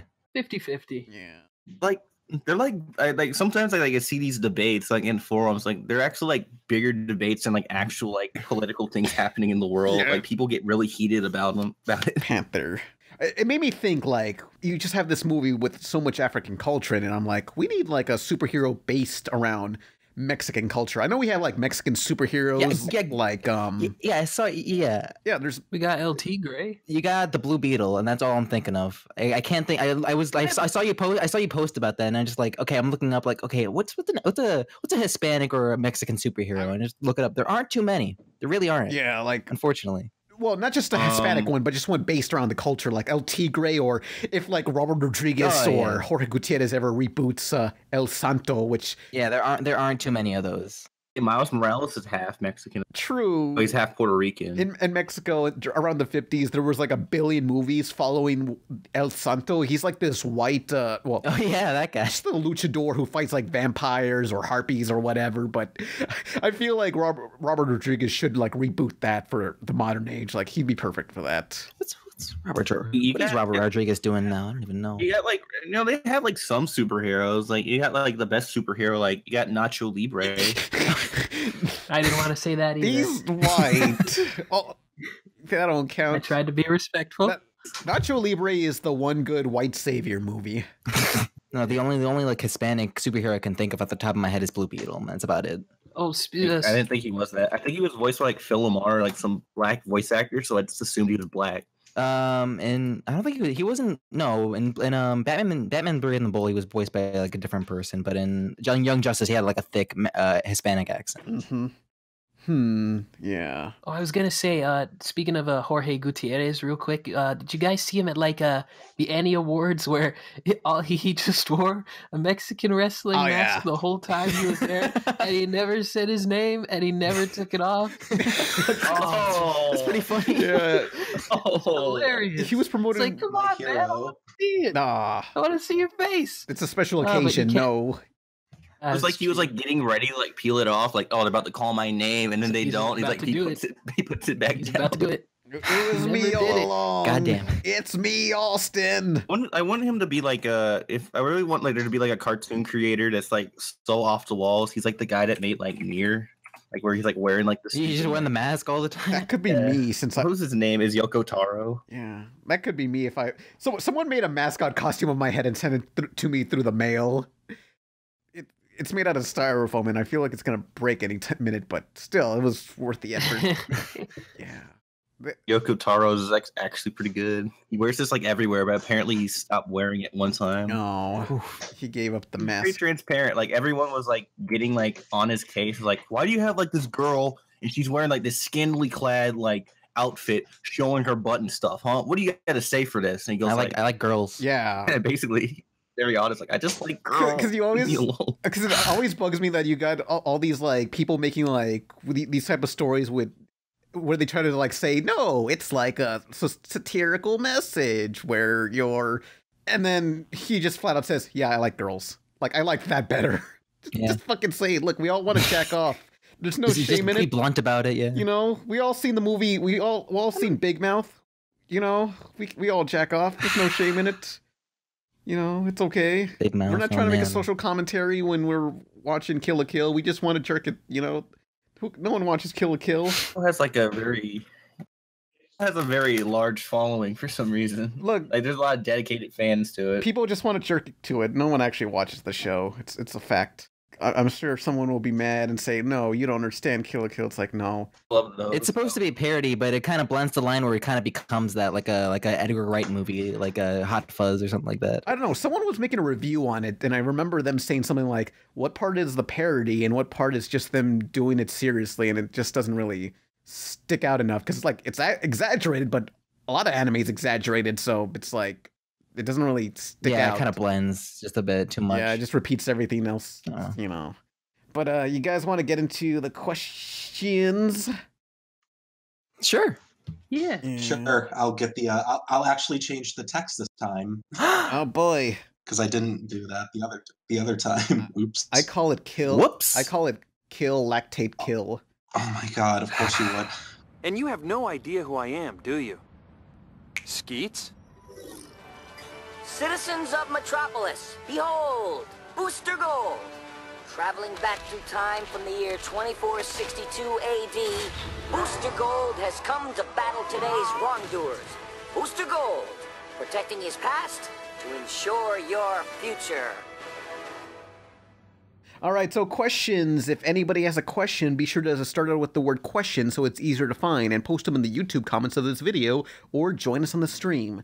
Or you can join us on Twitch. Yeah. And our first question is from, Van Danelli says, question, what superhero do you think should get their own cartoon?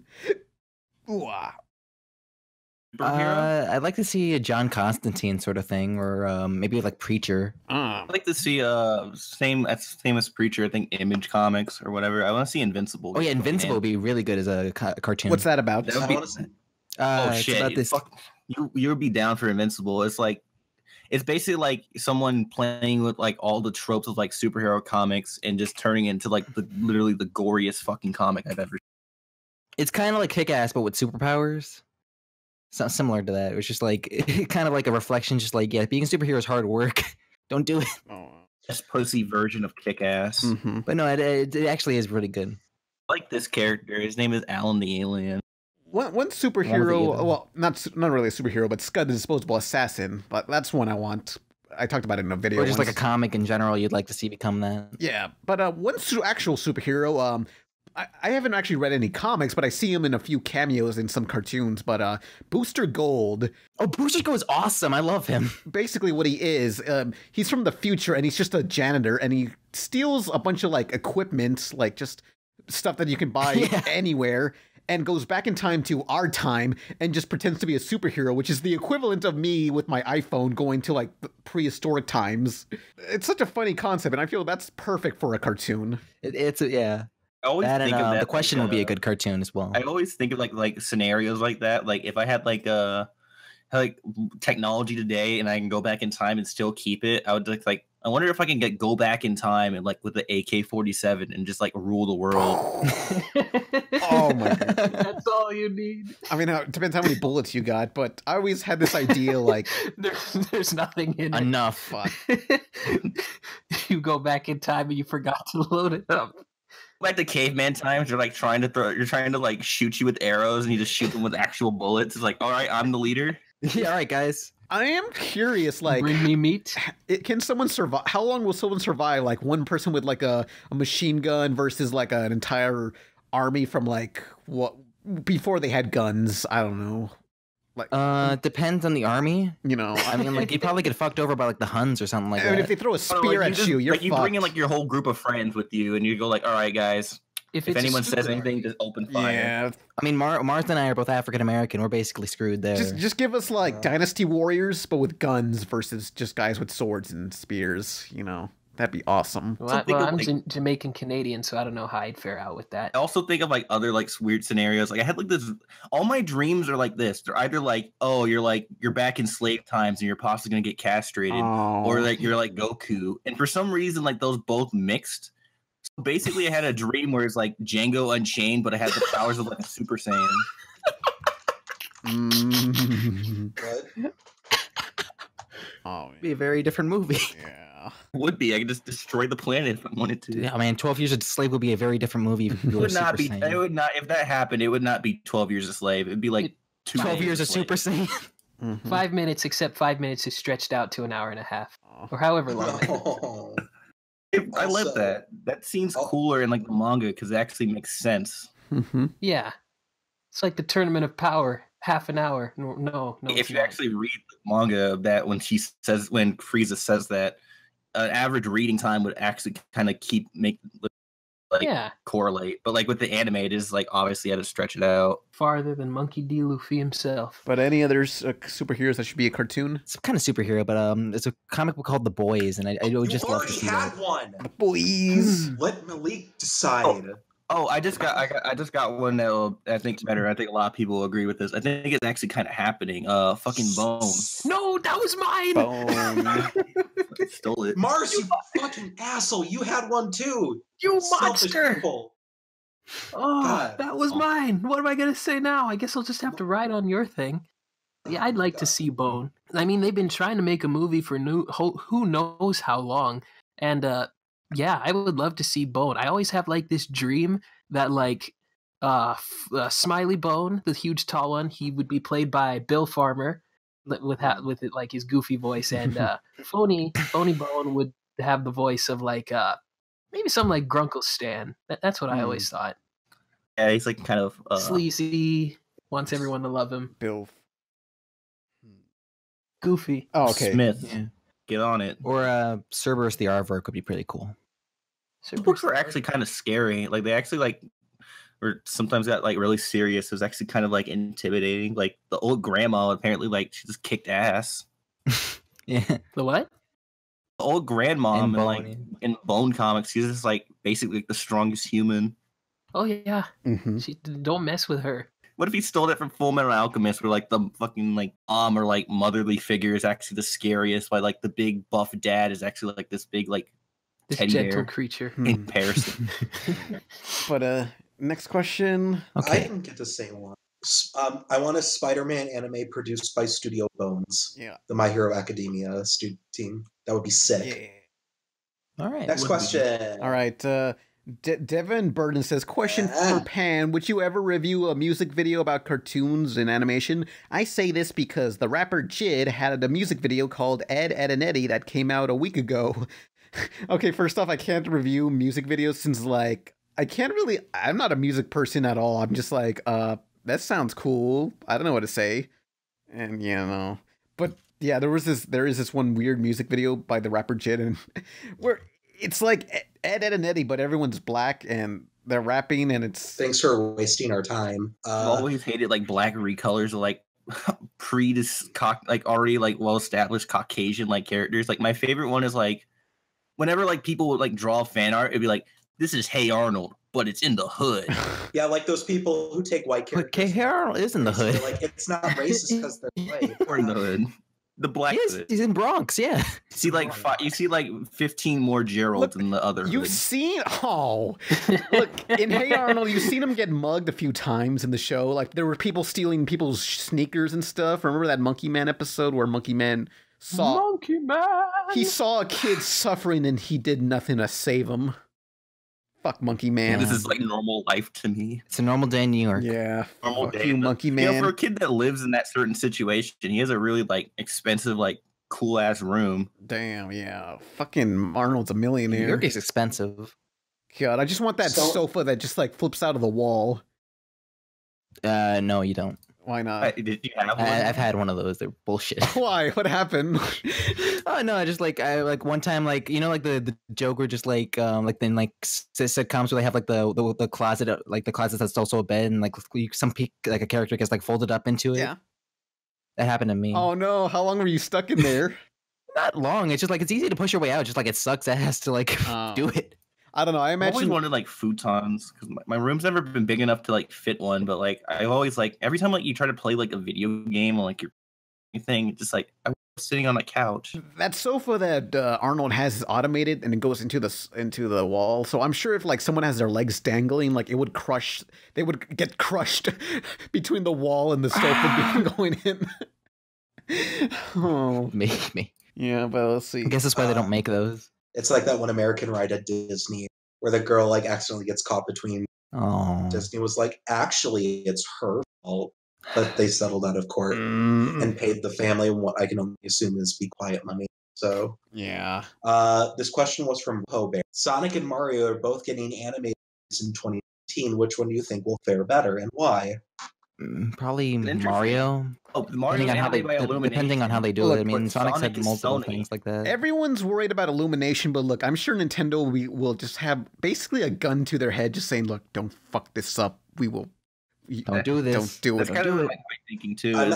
They can't like Nintendo is like we'll destroy them. They have so much money they made from the Wii. They can call hitmen for like kids. Yeah. I'm actually going to be the devil's and say that I think Sonic has a better chance of being good or more interesting because Sonic has Tim Miller, also has stuff that can like, you know, be considered a story. So with Mario, it's sort of like, oh, say Peach.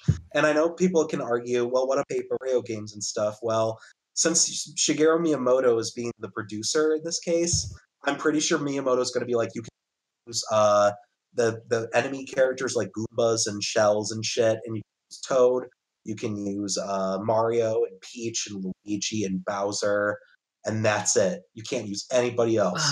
And then the Illumination's going to be like, well, fuck. We really wanted to use Wart from Mario too. They probably would. Like, knowing Illumination, they probably would do that. Moto's like a very demanding with like, the things he works on. Like I noticed this, but like I always thought like maybe Shigeru Miyamoto, like he directed all these Mario games, and it's like he doesn't direct them. He's like the producer, like head supervisor. But basically that just means like, yeah, this is still his baby, and he can do whatever the fuck he wants. Mm-hmm. But yeah, I just think Miyamoto is just the kooky old man. He sort of like became when like a really smart guy creator grows up and he gets really, he's kind of like not able to separate himself from his work, so he kind of like starts like coming up with really stupid ideas. So I'll give you Sonic being more interesting. It has like a lot of elements that could be bad because also it's like a live action like hybrid. Okay, the live action hybrid I think will, and I use work and like you can't see me because my webcam's not on, but I'm holding up the biggest, most aggressive air quotes I can make. But like if it's like, oh, Eggman's live action and then everything else is, and they use like real environments and like Sonic and Friends are CG composed on there, then but something tells me in the back of my head they're gonna be like, whoa, Sonic, the Chaos Emeralds transported us into New York City. Hey, what's that? Is that like a Pepsi ad? Oh, like the Smurfs? That's the worst. Yeah, it's basically going to be Smurfs. That's my worst case scenario. And it was originally with Sony Pictures Animations, so that was removed to Paramount. But again, like Tim Miller is also who did Deadpool, executive producing this. And I don't know who's writing the script. I don't know who's directing it yet. Actually, I do think they have a director. Sonic movie. Very confident in like this. Here's an article from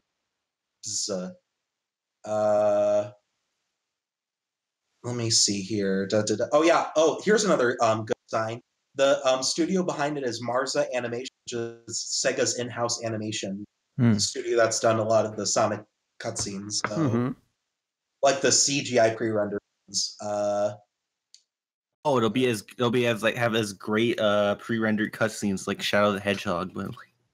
No, Shadow the Hedgehog was by Blur. Oh fuck. Marza did 06 and they did Unleashed too, which those are good too. They did Night of the Werehog too, which was a short film that I think is sort of lost. Or what? I remember seeing that on the Nintendo channel. What? It's lost? I think there has to be some things on YouTube. I remember seeing some stuff of that on YouTube. The website was taken down. That's all. So, I think there has to be some stuff of it on YouTube, probably. Yeah, Night of the Werehog's on YouTube. Yeah. But yeah, the movie's gonna come out in 2019 in November. No, I'm confusing that with game release schedules. I'm assuming it's coming out in November because there's a game tie to it, either like based on the movie or just a game that comes out at the same time. A movie game. All right. I have a question here. Yeah. All right. From Retro Zaz. Question: what was the first movie you saw in theaters? Mine was Spider-Man or Star Wars Episode 2. I was 1 year old. Well, I answered this one before, but it was either Forrest Gump or Toy Story 1. Both Tom Hanks movies. The first one I remember was I remember because of the Phantom Menace. Oh, Phantom Menace. It came out in 1998. 2 Star Wars ones. So I was only 3 or 4, so I don't remember much of it. All I do remember is that I was there and I was in the theater watching it. I think the first movie I remember watching in theaters was Finding Nemo, and I only remember that because me and my grandma had like a tough time finding the theater that played it. And I just remember we walked into like a bunch of theaters asking people, "Hey, is this Finding Nemo?" And like we walked into like a different movie like Saw or The Punisher or something. We didn't see anything like bad, but it was just like we just walked in there and just like we were just asking people like, "What's going on?" Read the fucking thing, you asshole. Dad keeps lying to me. I was like 3, and she was like she was a grandma. So whatever. I think mine was also Nemo, but my dad keeps lying. He keeps spewing these lies. Like he keeps saying like, when we saw Finding Nemo, you were scared of Bruce. When we went to see Dark Knight, you were pissing your pants at Joker. I was like, I was not. Fuck you. Dark Knight was like a 3-hour movie. I'm sorry I had to go to the bathroom when I'm like 12 or 10, or I don't know how old I was. Oh, I can't believe you're such a fucking pussy. I don't know. But like, one interesting thing, I think my mom and dad told me this, like either it was my sister or me. I don't know when Spawn came out. It was just like Spawn came out in 97? Yeah, around there. 8. I mean, I think like I think they said like, Spawn's we a knew big that like thing. we were either pregnant or like the baby was kicking in to see Spawn. So you're just watching John Leguizamo was like this big fat blue thing, and you're just a baby. You're like kicking, like, let me out of here. Did someone say John Leguizamo? It's me. Hey guys, it's me, the Pest. Stop. Yeah, You remember can the stop movie? that right now. Oh man, the Pest. Yeah, it's a terrible movie. What the fuck you? That's my magnum opus. That's my best movie. Next to Ice Age. I remember on the anniversary of the Super Mario Brothers movie, like John Leguizamo made a YouTube video about it, and like it's kind of sad because like the other actors in that movie are dead now. Oh yeah, but wait, You say everybody who else worked on the movie is dead, but yeah, every single, and I think he means like the main 3 actors. He's the last survivor of the Super Mario Brothers movie. wait, the Princess Daisy actress is dead too? I don't think so. No, she's yeah, still she's still around. alive. Okay. Yeah, I don't know what she's doing. Bob Hoskins and I mean he's talking about like the main 3, like Mario and the villain and Bowser. Yeah, what's Daisy Dennis up Hopper to? and Bob Hoskins. Unfortunately, but Yeah, no. there was Daisy. That movie was so weird. Like, why was it Daisy and not Peach of all things? I mean, It's an interesting choice. I'll give him that. yeah. They made a lot of interesting choices with like Toad and like Daisy's like dad being like this like pile of fungus. Like literal like. I'm Daisy. Thought, like, ghost? Dad was like I thought he was just, like a hanging like turd from the ceiling. I remember seeing like as a kid, just seeing Yoshi as like an actual dinosaur, and I was just like, okay, it's terrifying. I guess that makes sense. Yeah, I think it doesn't. I don't like it.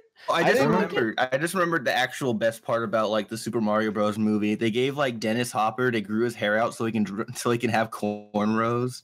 What? Wait, I remember like the Babam actually was like a cool part when I was a kid. It was just like it looked like a Babam. He had little Reebok sneakers. Yeah.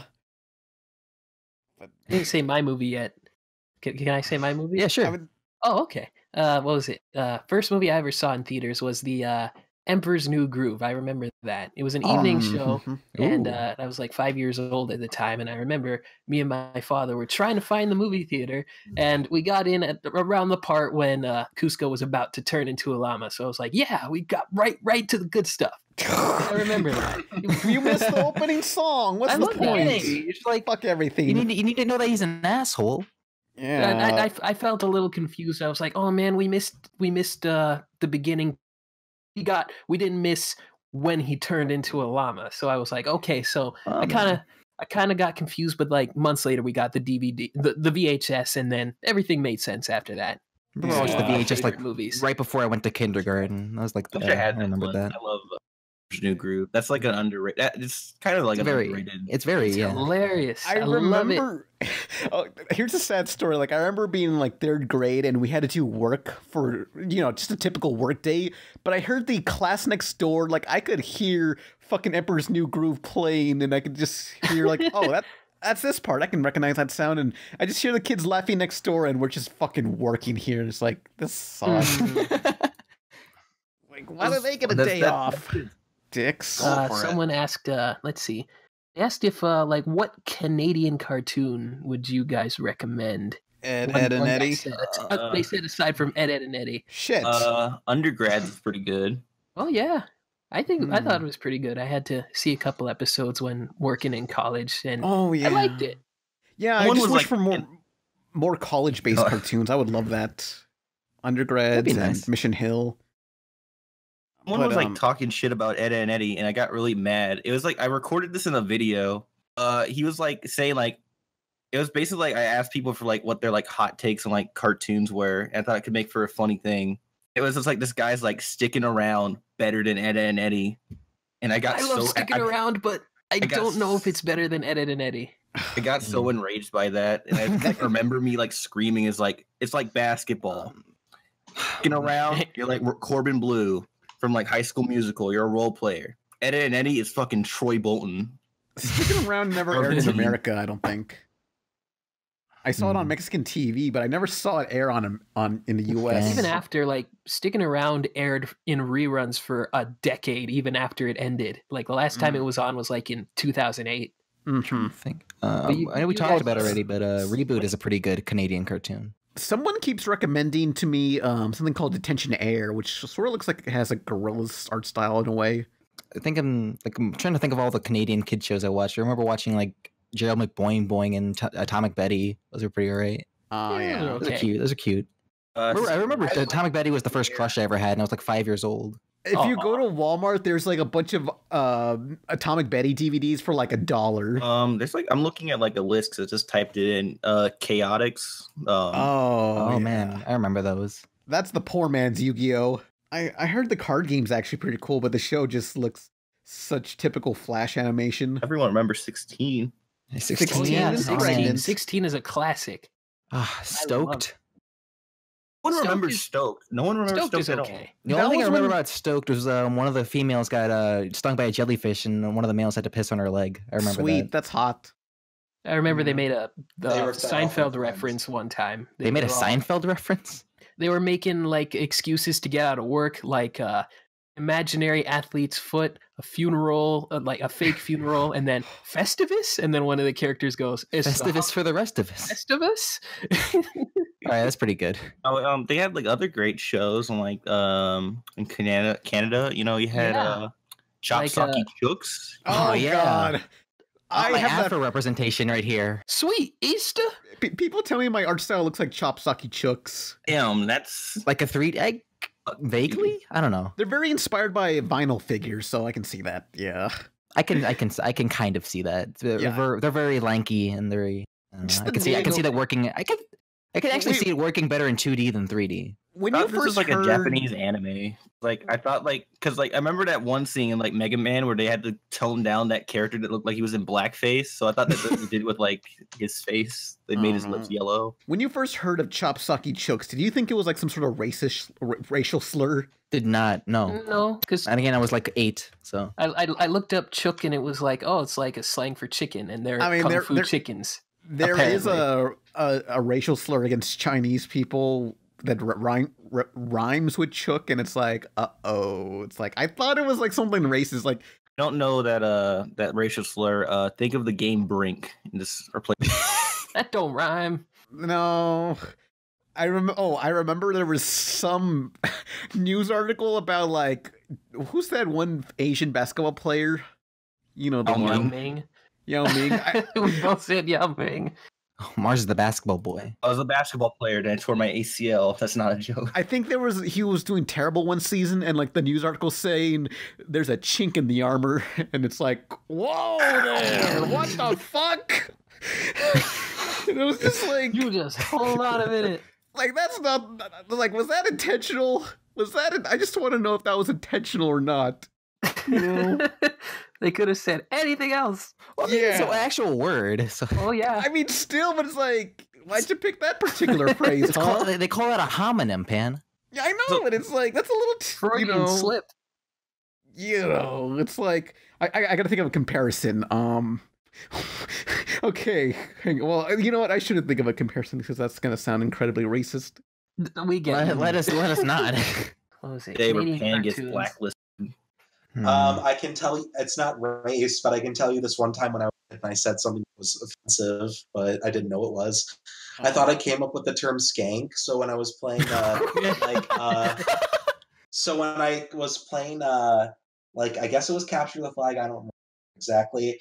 My sisters and a family friend of ours who was also a girl were on a team, and I was on the other team because it was boys versus girls. And I said, try to catch us, you skanks. And they were like, do you know what that means? And I was like, yeah, I made it up.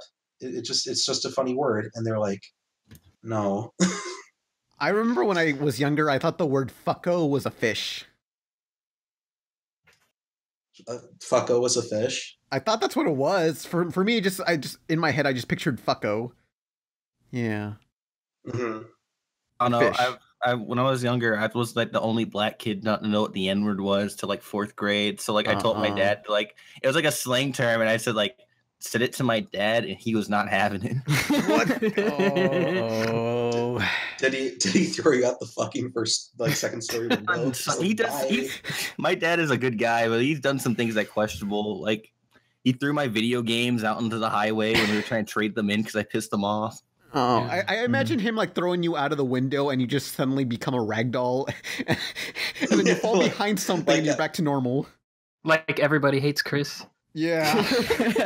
My mom slapped me into another race. Funny thing is, that's my favorite joke in that show. I just like died at that one. Funny thing and like about that though, slap me into another Everybody Hates nationality. Chris. My actual like real first name is Chris. So in middle school arrived, and when that was getting syndicated on like Oh Nick no. Night, oh my god, that was like the most annoying thing. Like damn. Middle school. Mm-hmm. No. All right. I didn't list off my Canadian cartoons. But any other questions? Because we're almost, I think, we're 2.5 hours into this. Damn. My favorite Canadian cartoons, Being Ian is. I didn't list off mine. Being Ian is really good. Cyber 6 was good. 16. Sticking around. Ed and Eddie. Ivana the Yukon, that's a good one too. You guys don't know any of those, but no, I do not know any of those. Speaking another language. I don't at this blame point. you, but they're great. All I hear is like Tim Horton. Damn. I don't know if we want to answer this one. Question: have any of you ever met up with a fan in real life, or just fans in general? People recognize me sometimes because they've seen me at conventions. Yeah. People at school have recognized me. That's all I'll say. I met up with a friend of mine who I talked to online in real life, and we talked to each other for the longest time. And he didn't know I was African American because of my icon, and apparently I have a very white sounding voice. So I met up with him in New York at one point, and he's just like, "Wait, is that you?" It's like, "Yeah." It's like, "Wait, you're African American?" It's like, "I think so." Yeah, that's fun. I think so. He says. Like my dad, my dad knows about my videos, so he was like showing a coworker, and one of them was like watching one of my videos in like his little area. And he's like, "Hey, that's my son." It's like, "What are you talking about? That's Mars." It's like, "Yeah, that's my son." I've met a couple fans, and since I don't show my face online or anything, they're just as surprised when they find out that I'm Jamaican Canadian. It's like, oh, really? I didn't know that. It's a rough world to be in. Jamaican Canadian, I like that. It's not African American; it's Jamaican Canadian, and they're Scottish. Ooh, it could be like a YouTube name, like the Canadian Jamaican or Canadian Jamaican, Canadian Jamaican, the Jamaican Canadian Homo sapien who is a little bit Scottish in there somewhere. Hey. 8,000. I kind of just want to wear my Pan Pita shirt more often. Just like, please, someone recognize me. I'm very lonely walking out alone. Don't worry. When Momo comes around, you'll regret it. That's what I did, because when I was making these videos, I was still in like school, and I bet like I'm in school, and everyone's like, if I had like 1,000 subs, they'd be like really impressed by it. So like I thought like I could flex on these people, and I get in school, and then the popular girl would date me, and then I'll have a girlfriend, and then I thought like, nah. They'll probably like harass me and say like, "Hey, want to collab?" No. Yeah. I did that when I was in college. I got to show like when we were doing like animation screenings and stuff. I got to show one of my videos before the whole animation screening thing started, and some guy offered me to buy me a coffee, but it's like, nah. That reminds me. I was talking about my my short film, The Applicant, a while ago, and I showed up at the film festival we had in New Jersey, and they played mine after a while. It wasn't like one of the first ones. They played it after a while. Most of the ones there weren't that great, but like they played ours like directly after like a really not great one about this girl in high school contemplating abortion. And that kind of I've been there. Yeah, that kind of helped with my sort of thing because it's very, very lighthearted, not lighthearted, but like kind of comedy. So I wish like there was like a friend of mine. He was trying to flex on me.